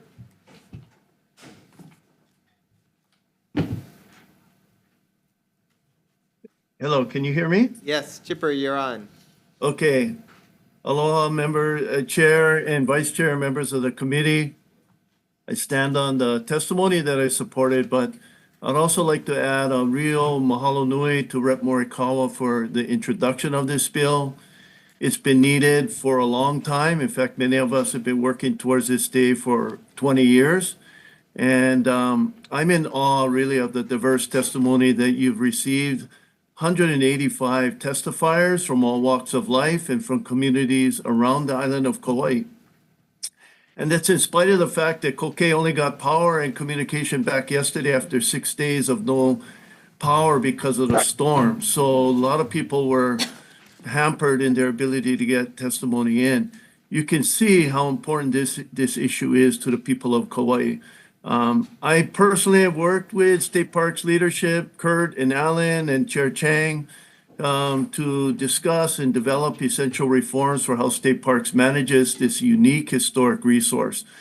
This bill is a major step in that direction, and I really thank you, all of you, for considering supporting this bill. I really appreciate it. Aloha. Okay, thank you very much. Next, we have Leah on Zoom. Aloha.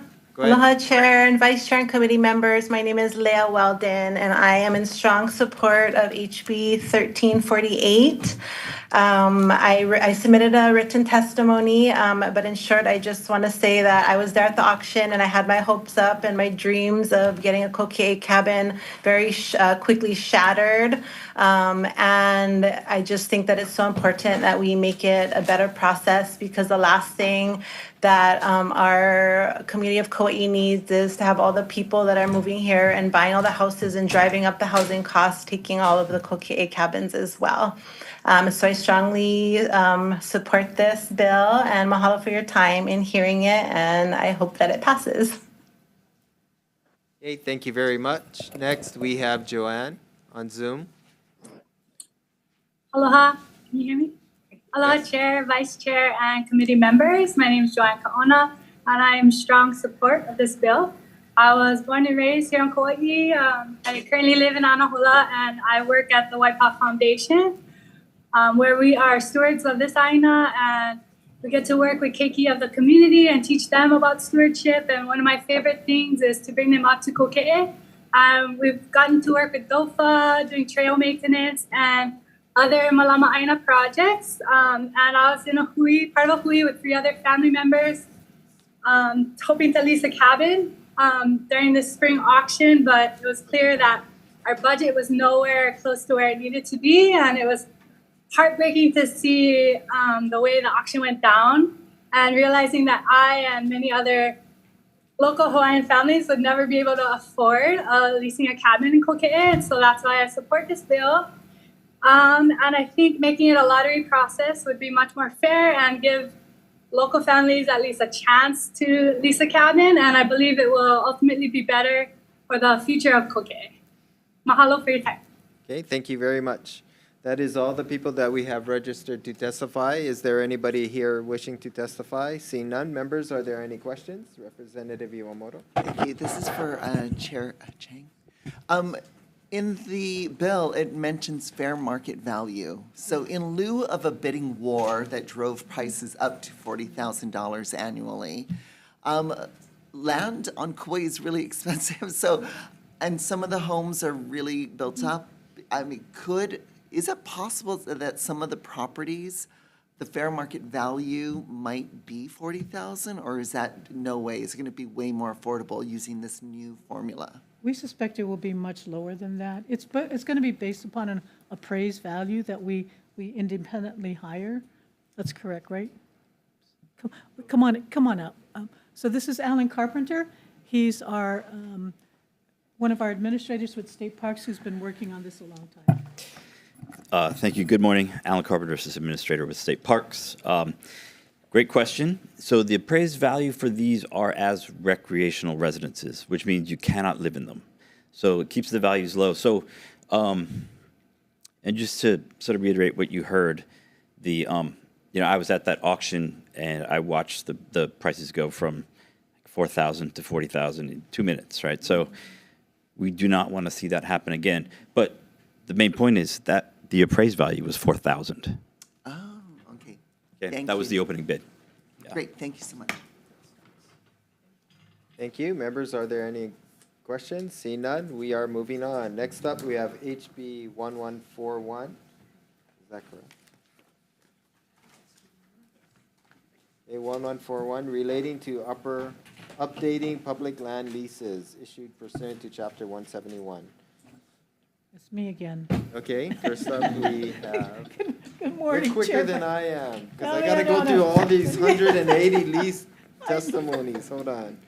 I gotta go flip through 180 pages. Okay. Sorry, Chair. No problem. No, you gotta apologize to the vice chair and her staff. Okay, next, Okay. the DLNR, go ahead. Thank you very In much. So, support. again, good morning, Don Chang, Chair of the Board of Land and Natural Resources. This is one of our admin bills, and we stand in strong support and on our written testimony. And I'm available should you have any comments or questions. Thank you. Okay, thank you very much. That's all the testimony that we have received. Members, are there any questions to DLNR? Seeing none, we are moving on. Next up, we have 1143, DLNR in support. 1143, relating to Tax credit. historic SHPT. Yes, thank you very much, Chair. Don Chang, on behalf of Board of Land and Natural Resources. This is an admin bill, and we stand in strong support of this measure, and am available should you have any questions.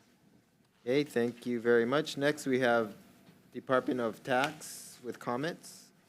Chair, Vice Chair, members of the committee, Clinton Piper, Department of Taxation, will stand on our written comments available for questions. Okay, thank you very much. Next, we have Tax Foundation of Hawaii with comments. Yes, good morning, Chair, members of the committee. This is Jade McMillan on behalf of Tommy Amachika for the Tax Foundation of Hawaii. We'll stand on our written comments submitted on the measure. Thank you. Okay, thank you very much. Next up, we have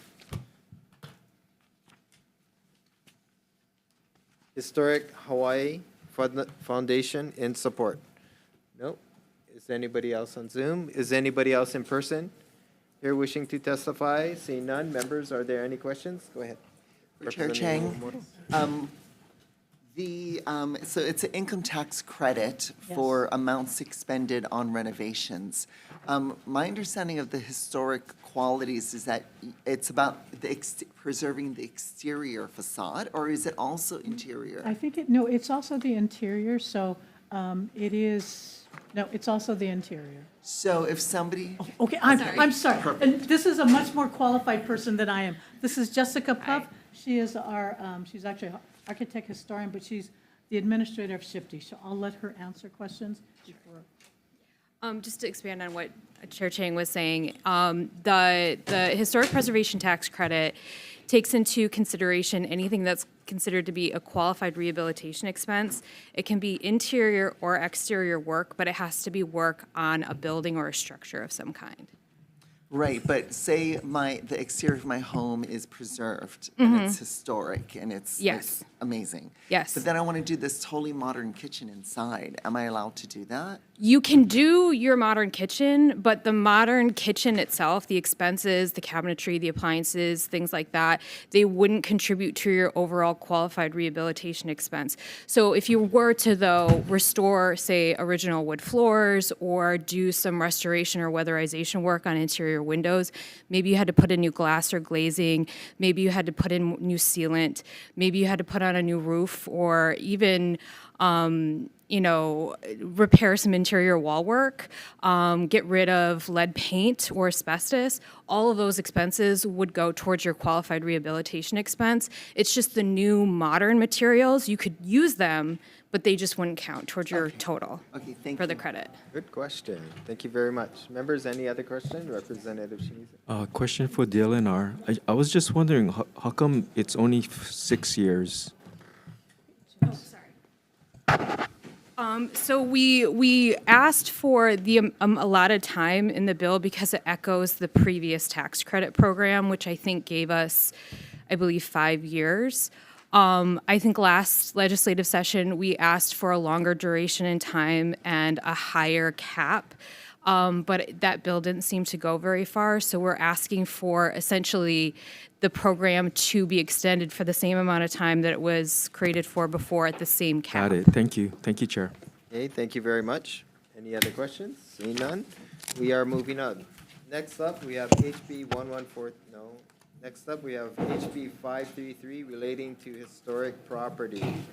First up, we have DLNR. Thank you, Chair. Don Chang with Board of Land and Natural Resources. We actually are opposed to this bill, the changing the definition, and we're going to stand on our written comments, but am available for any questions that you may have. I, as well as my administrator. Okay, next up, we have Maui Chamber of Commerce in support. Next, we have NIOP, Hawaii in support. Oh, Evan. Aloha Chair, Vice Chair, members of the committee, Evan Oi on behalf of NIOP Hawaii. We stand in strong support of this measure. Ultimately the issue at hand is that far too many projects are being sent to SHPT for review during the permitting process. Nearly half of Oahu's housing stock is over 50 years old, which creates the inventory and the backlog that we're currently experiencing. Ultimately, the slowing down of the permitting process is really hindering the much needed development of affordable housing and other projects, such as commercial projects that our residents, desperately need at this point in time. So we understand the importance of these reviews and that this has on, cultural and historic places. But we would ask that this definition change does balance it and takes into consideration the current existing historic properties, registry, which has a process that includes multiple criterias that are evaluated and would help. And we think that this would help expedite this while balancing the interests at hand. So we really appreciate the time, Chair, and we'll be available for any questions. Thank you. Okay, thank you very much. Next up, we have Cindy Frias on Zoom.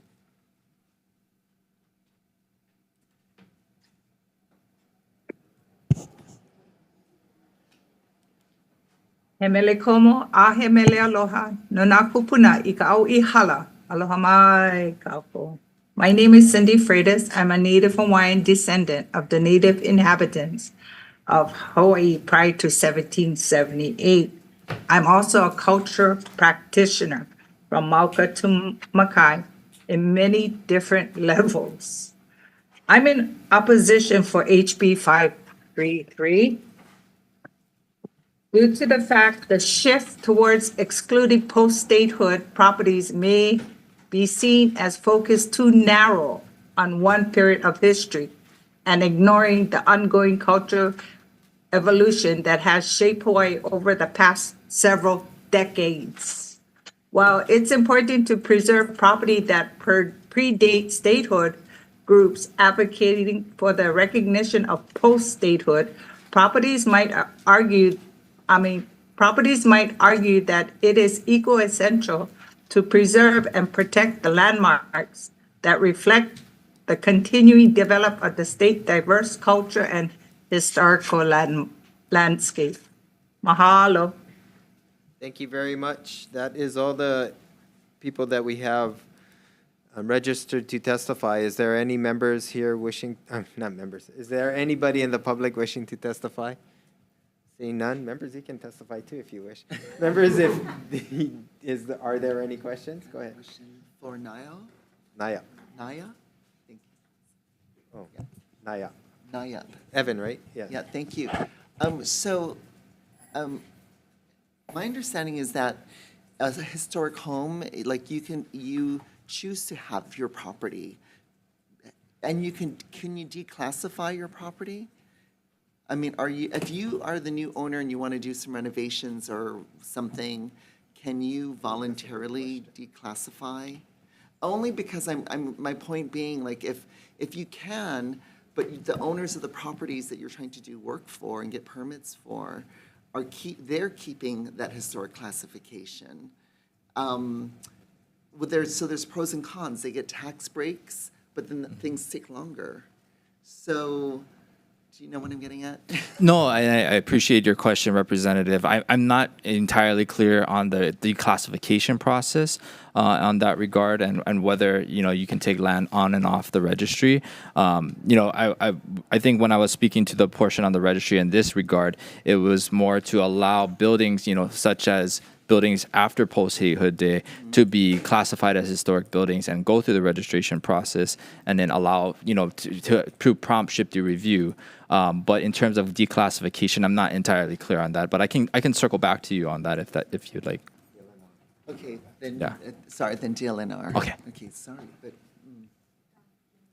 yeah. Hi, Jessica Puff, Administrator of SHPD.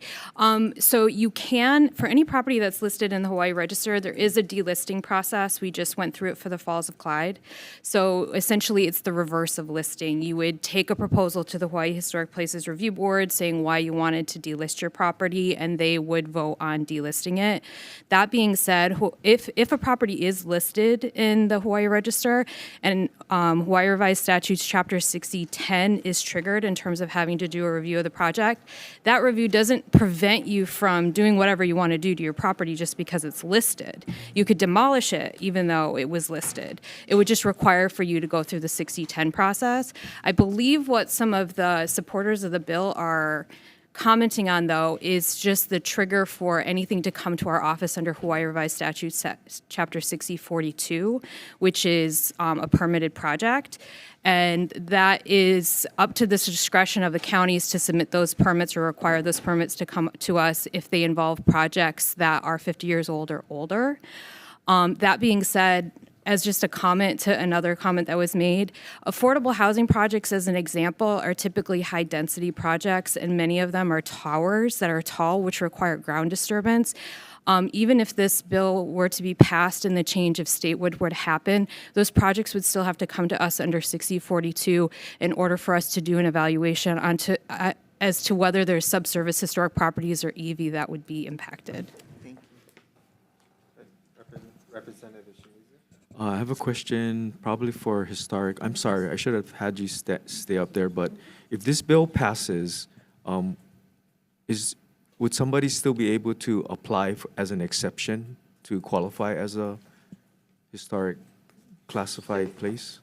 So if they fall out of this new definition, would they still be able to qualify?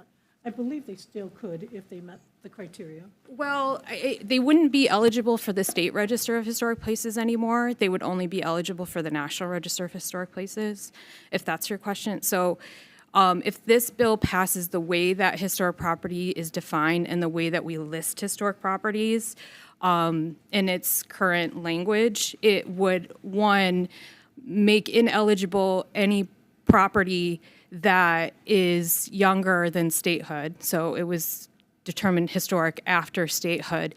So in our testimony, we made reference to the pavilion where Merry Monarch Festival is held and the campsites on Ko'olave where the protesters went. Those sites would not be able to be listed in the Hawaii Register of Historic Places anymore.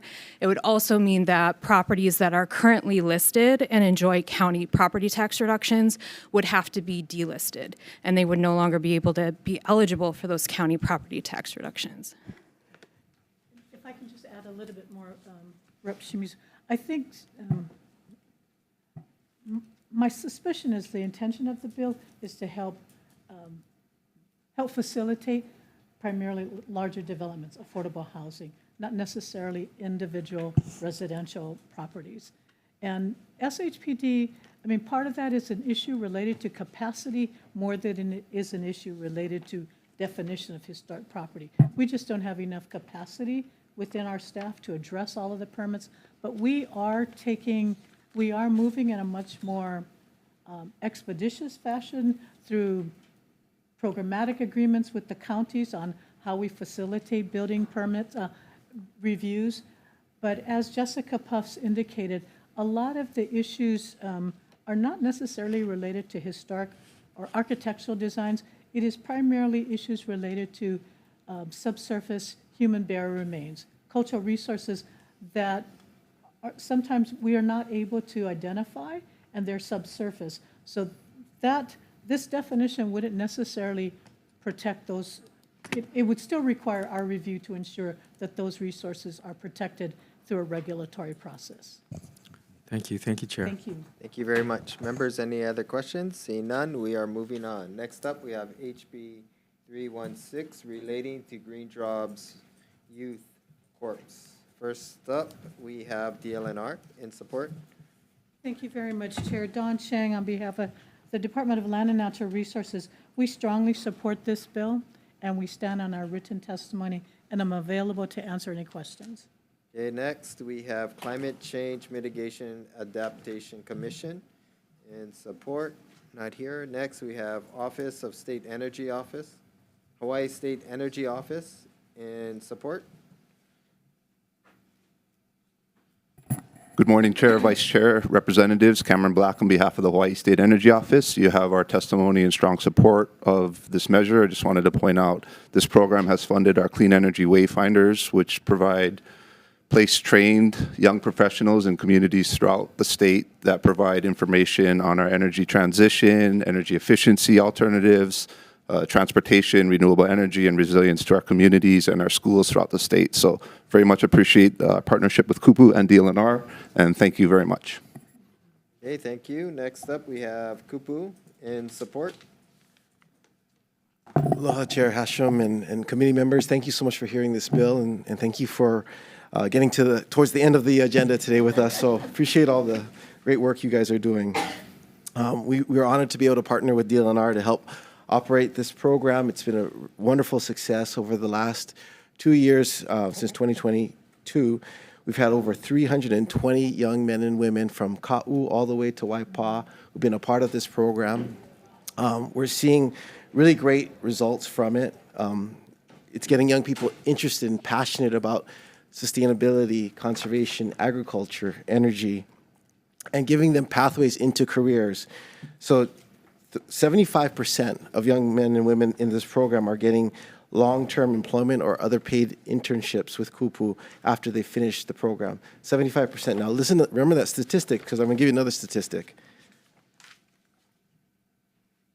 68% of these young men and women come from households of 50,000 or less.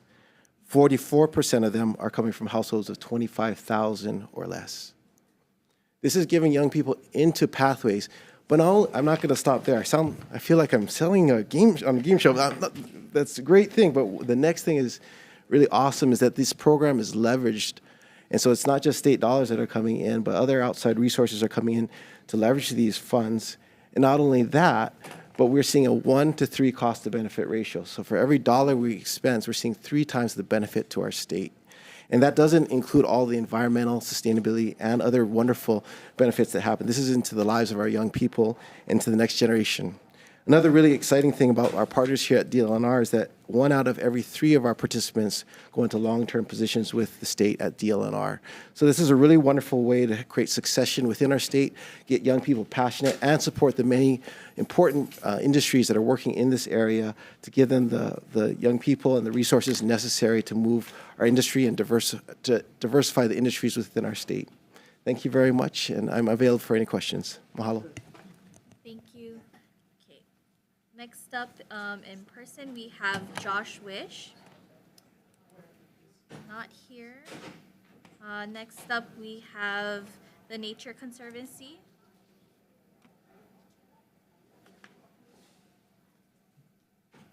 Aloha, Vice Chair, members of the committee. I'm Kanan Miranda. I'm with the Nature Conservancy Hawaii in Palmyra.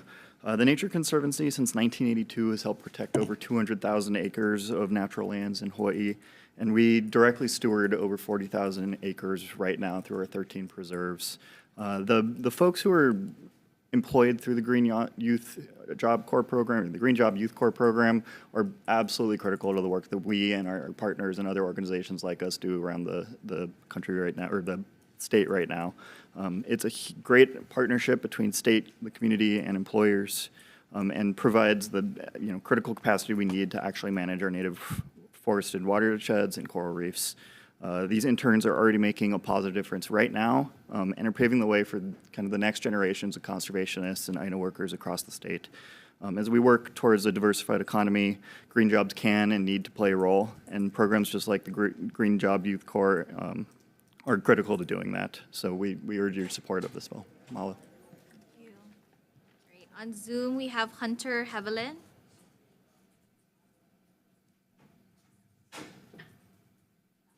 Okay. Thank you. Anyone in person wishing to testify for HB 316? Seeing none. Anyone else on Zoom? All right. Seeing none, we're going to move on to questions. Any questions in regards to? Okay, Warner. Rep Shimizu, go ahead. Question for DLNR. In the bill, it states that 350 people were, I guess, helped by this program. What is the time period for that number? Josh, if you could introduce yourself. Yes, hello everybody. I'm Josh Atwood for DLNR. I manage the contract for this program. Your question was the 350 statistic. I think that's over multiple years. In our testimony, we say that about 150 people annually are employed in this program. So 150 per year, and you're asking for 60 million, I'm sorry, 6 million a year. So if you do the math, 6 million divided by 150 is whatever that number per person, and that's, the program pays them that amount to participate? So in the past, the annual appropriation has been about 5 million, and that's supported anywhere from 150 a year is an estimate. I believe last year we did a little over 170 positions total. And so the per person amount goes partially for salaries. There are some administrative costs as well. For Kupu, as the nonprofit that runs the program, DLNR does not keep any of those funds for our own administrative costs. So the 40,000 per person, just doing the math, is not directly benefiting the worker. There's administrative costs. Is there like a percentage? How much of that 6 million is administrative costs? I think Kupu might be able to better answer that question. Yeah, so roughly the cost per person is around $25,000 to $30,000. And so we pay each individual about $17 to $20 depending on the internship they're in. So they're doing more than minimum wage as well too. And then to provide a fuller scope, $25,000 to $30,000 is state funds, but we also provide matching funds of about the same amount outside of dollars as well too. So we're leveraging the dollars. To your question, our overhead is it's been about between 13 to 15% as an organization, and that's that's our indirect rate. So are you saying that you match the 6 million one for one? Generally, yes. I mean, we do provide financial aid and other reasons, and then also with our state agencies, they don't provide the same level of matching funds because it's state funded, but outside of state, yes, it's 1-to-1 generally. So you will be matching 6 million a year? Depending on how many are state positions. So non-state positions, like if it's a farmer, for example, or someone working in a clean energy area, those organizations usually will provide a 1-to-1 match, or 1-to-1 cost share, we call it. And so that is provided. But if it's a state agency, that's not the same requirement. Okay, thanks. Yep. Thank you, Chair. I have a question for Josh from DLNR and also maybe Chair Chang. I wanted to know, for this program, you folks have been coming, or you folks have been finding legislators to introduce similar measures year after year. And so why aren't you guys making this part of your base budget? So instead of having to make this request with a bill that's like not sustainable for the cause, and they've been doing a lot of great work across our state, so why isn't it part of that? That's a really good question, and Representative, I wish I had a better answer other than currently our own budget is really tight, so this has permitted us to have this collaboration with Kupu to provide us that kind of training, but we've not incorporated that within our base budget. Is that something that you could? We could. Okay. I think we'd be happy to see so that. you have to come in every year? I hear I hear what your concerns are, and we will consider that and look into that for this coming year. Great, thanks. Thank you so much. Mahalo. Any other questions? Chair is back, so, Oh, no. Right. No other questions? Seeing none, we are moving on. Next up, we have HB 653 relating to non-general funds. First up, we have DLNR. Yes, thank you very much, Chair. Don Chang on behalf of the department. This bill, we have provided you comments. We don't think it's really necessary. We've met with the auditor. We are doing it administratively. Okay, thank you very much. Next up, we have Tax Foundation on Zoom. Yes, good morning, Chair, members of the committee. Jade McMillan on behalf of Kamiyama Chika for the Tax Foundation of Hawaii. We have submitted our comments on this measure. We'll stand on our written comments. Thank you. Okay, thank you very much. That's all the written testimony that we have. Is there anybody wishing to testify? Nobody on Zoom. Seeing none. Members, are there any questions? Seeing none, we're moving on. Next up, we have HB 800 relating to government. Wow, that's a broad title. Okay. Hawaii HHFTC, Dimi Nakami, in support. Morning, Chair, Vice Chair members, Dean Minakami, Hawaii Housing Finance Development Corporation. Speaking in support of this bill, we particularly support Part 4, which transfers the roadways and infrastructure and the village of Kapolei to the city and county of Honolulu. HHFTC has been maintaining those infrastructure systems for the past 30 years while the city reaps the property tax benefits. So we would greatly support that transfer. Okay, thank you very much. Next up, we have DLNR in support. Thank you very much, Chair. Don Chang on behalf of the Department of Land and Natural Resources. We stand in support of this measure, and I'm available for any questions you may have. Okay, next up, we have DAGS in support. Yes, good morning. Gordon Wood, Public Works Administrator for the Department of Accounting and General Services. The department stands on its written testimony in support of this measure, and I'm available for any relevant questions. Okay, next we have City and County of Honolulu in opposition. Mike Formby, nope. Next we have Pacific Housing Assistance Corporation with comments. That's all the written testimony that we have. Members, or is there anybody else wishing to testify? Seeing none. Members, are there any questions? Go ahead. Representative Iwamoto. Thank you. I believe this is for, I guess, any State Department. Well, maybe Chair Chang. Were you surprised that the county who's receiving this land is saying, no, don't give us this? It's surprising to me. I think they want the $64 million that they said in their testimony. Okay. Go ahead. Sorry, I'm not supposed to answer your question. Well, I don't know if everybody got the memo. Sorry. No, I'll take it. But yeah, my understanding was that there was support. So I am surprised by this testimony. Maybe somebody didn't get the memo. I don't know. Thank you very much. Any questions? Sorry about that. Oh, thank you. Thank you. Members, are there any other questions? Seeing none, we are moving on. Next up, we have HB 1138 relating to ocean user safety. First up, we have DLNR in support. As the Lone Ranger in support. Oh, my.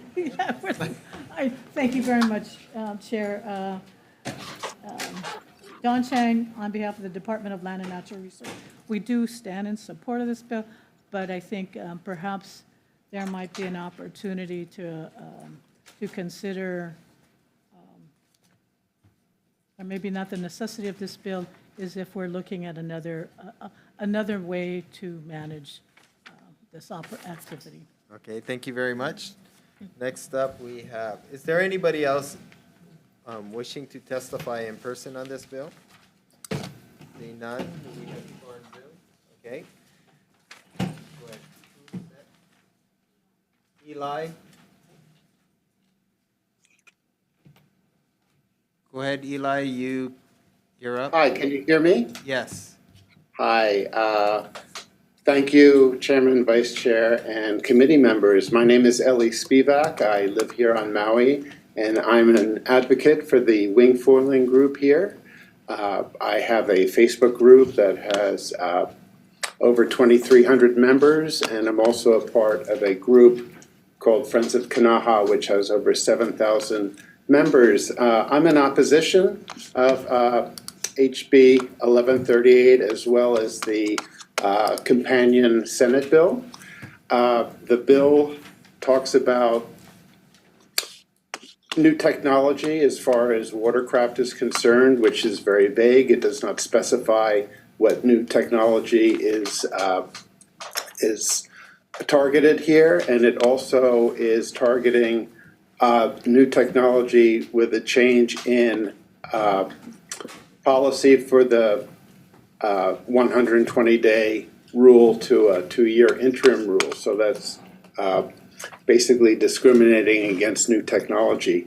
As a administrator of the groups that I represent, we have in Maui put together very strong measures to provide safety for ocean goers with regards to all types of vessels. In Kahului Harbor, we deal with the canoe clubs and commercial vessels, and my group states a calendar every day which keeps everyone in their lanes, notifying people when there is vessel traffic, canoe practice, etc. So we have had a very strong commitment in safety with our wing foiling and as with all foils as well. And we feel that, measures have been taken, certainly here on Maui, that provides the safety precautions necessary.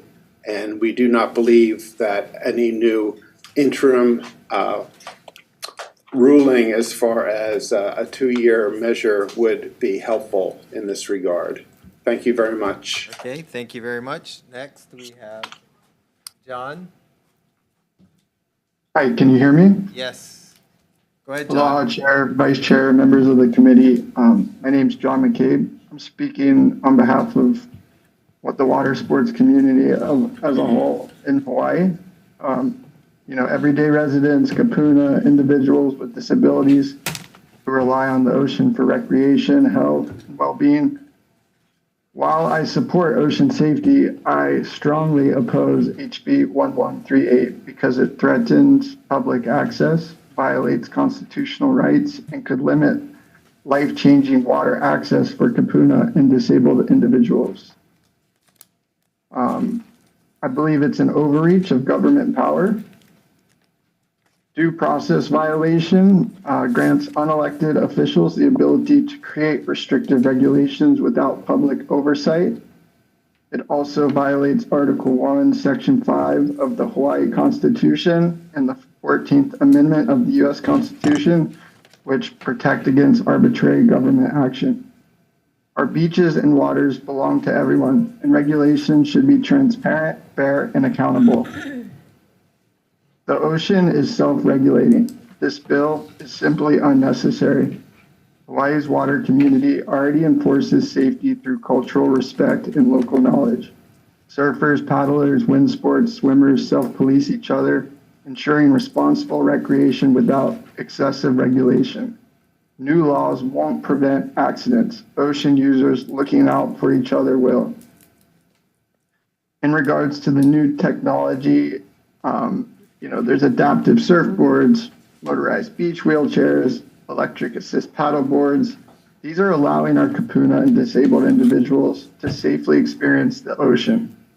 Unnecessary restrictions could unintentionally block access, making it harder for those who rely on these tools to enjoy the water.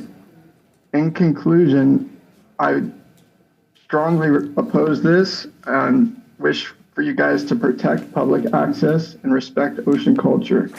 HB 1138 is not needed. It infringes on public rights, ignores self-policing, and threatens access for kapuna and the disabled. Please vote no on HB 1138. Focus on not over-regulating. Mahalo for your time and consideration. And thank you for your time. Thank you very much, John. Next up, we have Alika. Aloha, Chair and Vice Chair, committee members. My name is Alika Ferreira, and I oppose HB 1138. I was born and raised and currently reside in Kailua on the island of Oahu. I'm very aware of the many advances in technology around water sports equipment. I own a small business conducting e-foil and wing foil lessons, and I founded the official Hawaii E-Foil Association with over 200 members in its first year. This bill is proposing a new process of making rules in order for the BLNR to quickly and efficiently implement interim rules that affect ocean activities. There are already 4 methods of rulemaking that I am aware of. It appears to me that the proposed process aims to accelerate the process of making rules, increase the board's power, and reduce public participation. In the interest of time, I'm going to cut to the chase here to highlight just a couple things. This proposal is, the bill is proposing that they be exempt from HRS Chapter 91, which are the administrative procedures. Why is the board cutting corners on the established procedures? HRS Chapter 91 actually addresses the emergency rulemaking process, and the purpose is to address the imminent peril to the public's health and safety. The board already has this emergency rulemaking process. We don't need another one to create interim rules, especially when they're going to last 24 months. A proposed 24 months where the emergency rulemaking process already in place allows for the rule to exist for 4 months. And the most important part of the current emergency rulemaking process is that a simple phrase that says without renewal. That means the rule that they make through the emergency rulemaking process is good for 120 days without renewal. They actually have to go through the regular process to put something in longer. So why seek out a 24-month process, a 24-month duration, leaving out the phrase without renewal? That means the board can have this renewed indefinitely. So I strongly oppose what is in this current bill. Please reconsider, revamping it or get rid of it altogether and use the existing rules. Mahalo for your time. Okay, thank you very much. That's all the people we have registered to testify. Is there anybody else here wishing to testify? Seeing none, members, are there any questions? Representative Shimizu? Question for DLNR. This bill is to address improve quote safety. I was wondering, do you have any statistics on this concern as far as safety? I have Megan Stats. Megan? Aloha. Megan Stats. I'm the administrator for the Division of Boating and Ocean Recreation. Thank you for your question, Rep. Shimizu. We don't have statistics. What happens is there are so many different types of activities, new technology that come out on a regular basis. And unfortunately, with Chapter 91, the process can take a year and a half to 2 years. It's a very lengthy process. And so we address complaints, concerns coming in on a regular basis. We log it, but there is no real statistics. We deal with when e-foils first came out, it was, they should not be in the surf zone. Although we have some companies, some entities that do regulate themselves, that's not what happens statewide, right? You may have some good users, and then you have a lot of other users that really don't care, right? They're going to go into a surf zone, they're going to go into areas where swimmers are, and if we don't have those regulations in place, this is what we're trying to basically try to figure out. So, in short, sorry, we don't have actual statistics for that. We just deal with the concerns and complaints that come into our office. Do you compile the number of complaints? We do our best, but we don't. We could probably do a better job of doing that. I guess my concern is what the previous testifier explained, that it might be unilateral power to make changes that affect current users. So trying to balance the safety with due process. Are there other ways of accomplishing what this bill is trying to accomplish by better communication, getting people together, and trying to have the community work together? So I think the misconception with this bill is that there is no due process. There is due process, right? The due process goes through the Board of Land and Natural Resources. And that's where the public has the ability to comment on what we are trying to do, and it's the board's decision. And this is similar to what has already been approved for aquatic resources, DOFA, and state parks. They also have the ability for this adaptive management to address issues without going through the Chapter 91 process. And if I can just say that the emergency rule process is good for 4 months.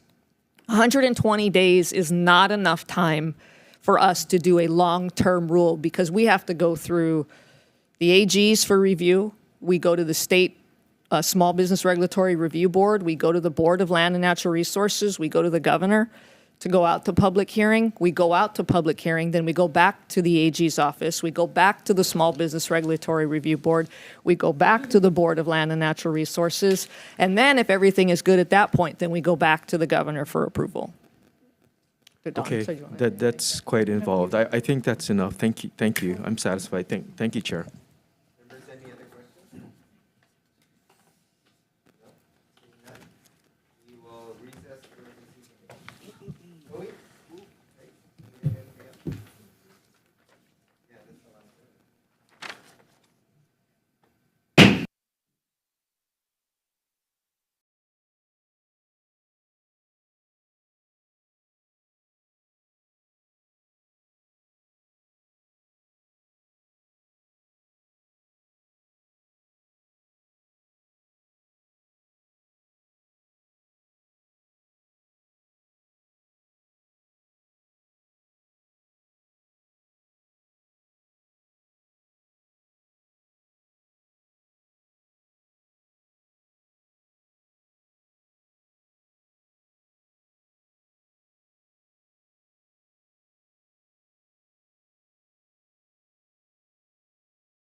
Okay, welcome back, members.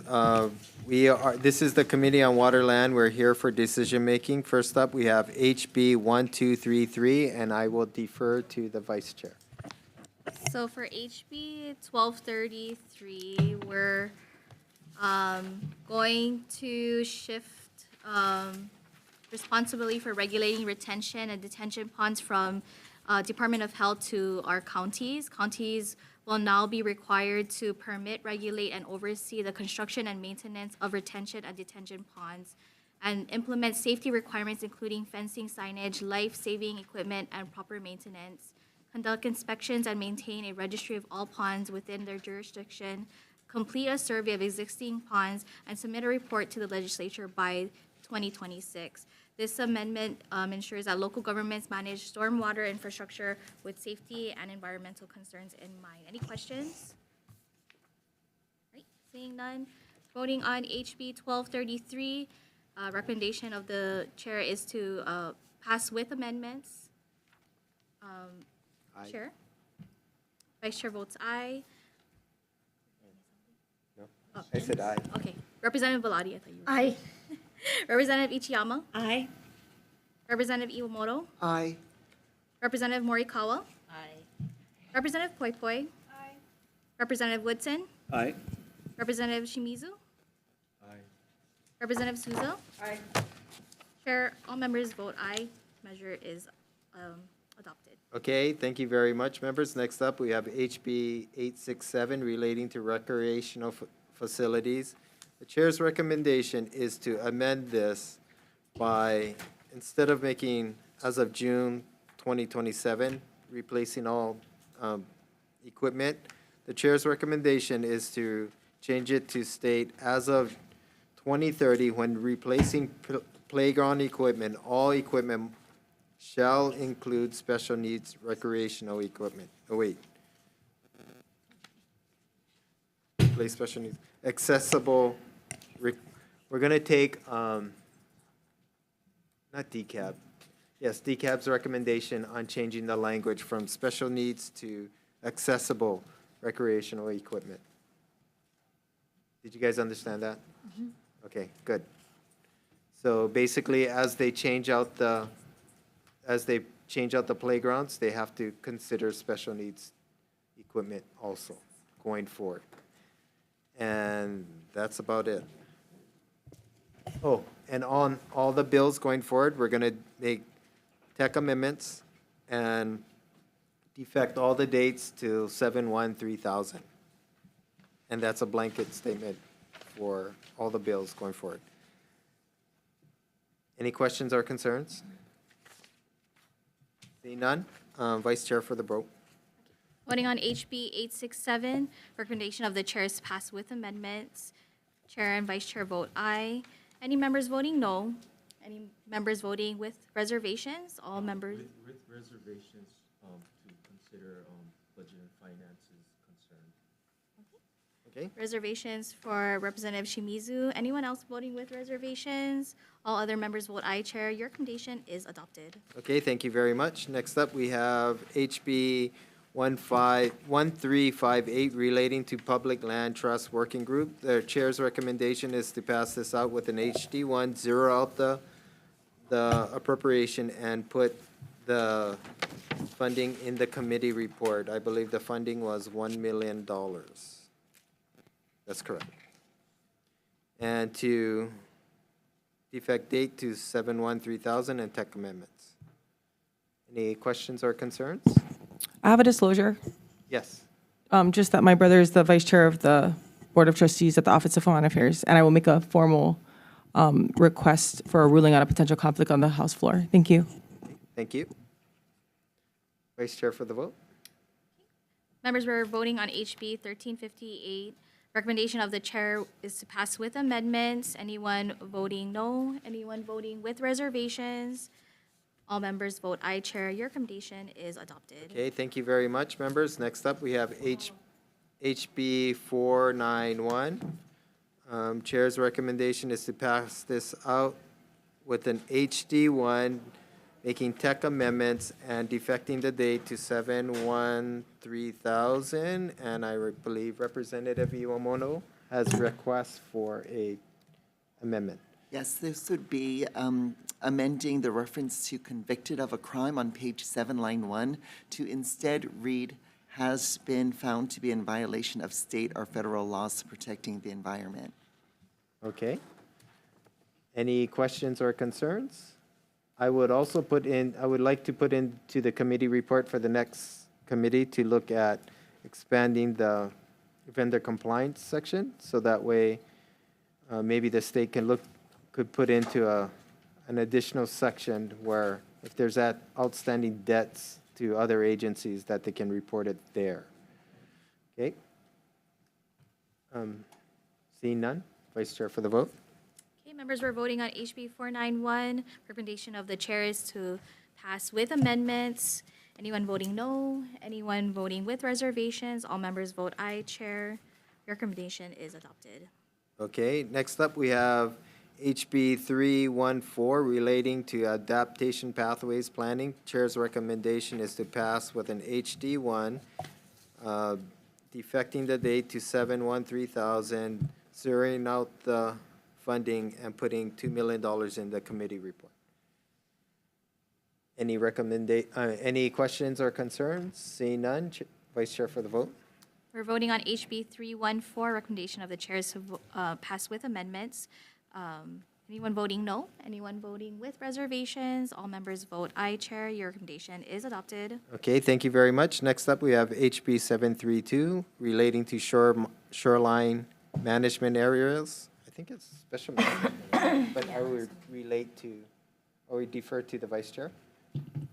For this bill, we're going to pass an HD1, adopting the recommendations and amendments by OPSD. Any questions, concerns? Thank you, Vice Chair, for that recommendation. Defecting the date? And defecting the date. Thank you. And tech amendments? And also adding on tech amendments. Any other questions or recommendations, concerns? Okay, seeing none. Okay, we're voting on HB 732. Recommendation is to pass with amendments. Anyone voting no? Anyone voting with reservations? All members vote aye. Recommendation is adopted. Okay, next up, we have HB 1137 relating to restoration of beach lands. I will defer to the Vice Chair. For this bill, we're going to just do tech amendments and defect the date.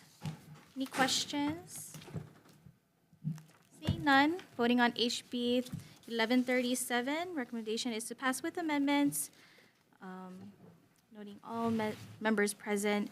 Anyone voting no? Anyone voting with reservations? All members vote aye. Recommendation is adopted. Okay, next up, we have HB 878 relating to landfills. The Chair's recommendation is to pass this out with the HD1 defecting the date. And members, you can vote your conscience on this one. It's expanding the buffer zone from a half mile to 1 mile. Vice Chair, any concerns or questions? Seeing none, Vice Chair for the vote. Voting on HB 878, recommendation is to pass with amendments. Noting all members present. Anyone voting no? Anyone vote two? Okay, so No. no for Representative Shimizu and Representative Iwamoto. Anyone voting with reservations? Reservations. For Rep. Belatti and for Representative Morikawa. Anyone else voting with reservations? And also Representative Woodson. Ooh, wow, okay. And okay. Sorry. No worries. Going back to no's, we're also going to add Representative Souza. Anyone voting, well, all other members vote aye, Chair. Your recommendation is adopted. It limps out of committee. Okay, next up, we have HB 1348 relating to public lands. Chair's recommendation is to pass this out with an HD1, just defecting the date, and tech amendments. Any members, any questions or concerns? Seeing none, Vice Chair for the vote. Voting on HB 1348, recommendation of the chair is to pass with amendments, noting all members present. Anyone voting no? Anyone voting with reservations? All members vote aye, chair. Your recommendation is adopted. Okay, next up, we have HB 1141 relating to updating the public land leases. Chair's recommendation is to pass this out with an HD1 tech amendments and defecting the date.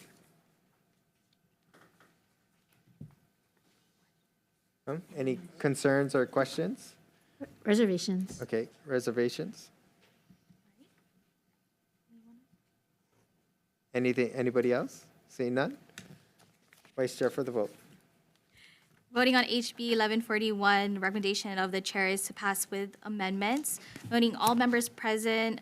Anyone voting no?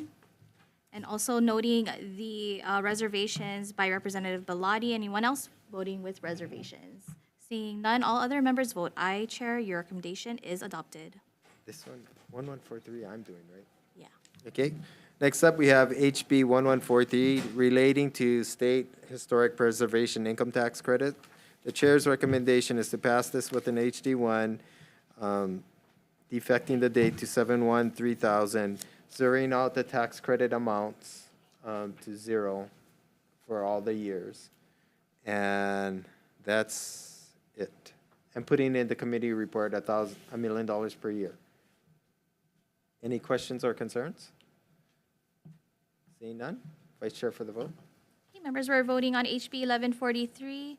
Recommendation of the chair is to pass with amendments, noting all members present. Anyone voting no? Anyone voting with reservations? Reservations. Reservations for Representative Bellotti. Anyone else? All right, seeing none. All other members vote aye, chair. Your recommendation is adopted. Okay, thank you very much. Next up, we have HB 533 relating to historic property. I defer to the Vice Chair. So for HB 533, we are going to pass out an HD1. We're going to change the language, adopting language from the National Park Service in regards to how they define historic property. On line 6, we're at 2.8. We're going to strike out the current language on this bill, and we're going to say which is included or eligible for inclusion on the state, national, or local register, including artifacts, records, and material remains relating to the district site, building, structure, or object. Any questions? Thank you for the amendment, Vice Chair. Anyone else? All right, seeing none, we are voting on HB 533. Recommendation of the chair is to pass with amendments, noting all members present. Anyone voting no? Anyone voting with reservations? With reservations. With reservations for Representative Iwamoto. With and reservations for me. For Representative Poi Poi and Representative Shimizu. Anyone else voting with reservations? All other members vote aye, chair. Your recommendation is adopted. Okay, thank you very much. Next up, we have HB 316 relating to Green Jobs Youth Corporation. Chair's recommendation is to zero out the funding and put $6 million in the committee report, tech amendments, and defecting the date. Any questions or concerns? Seeing none, Vice Chair for the vote.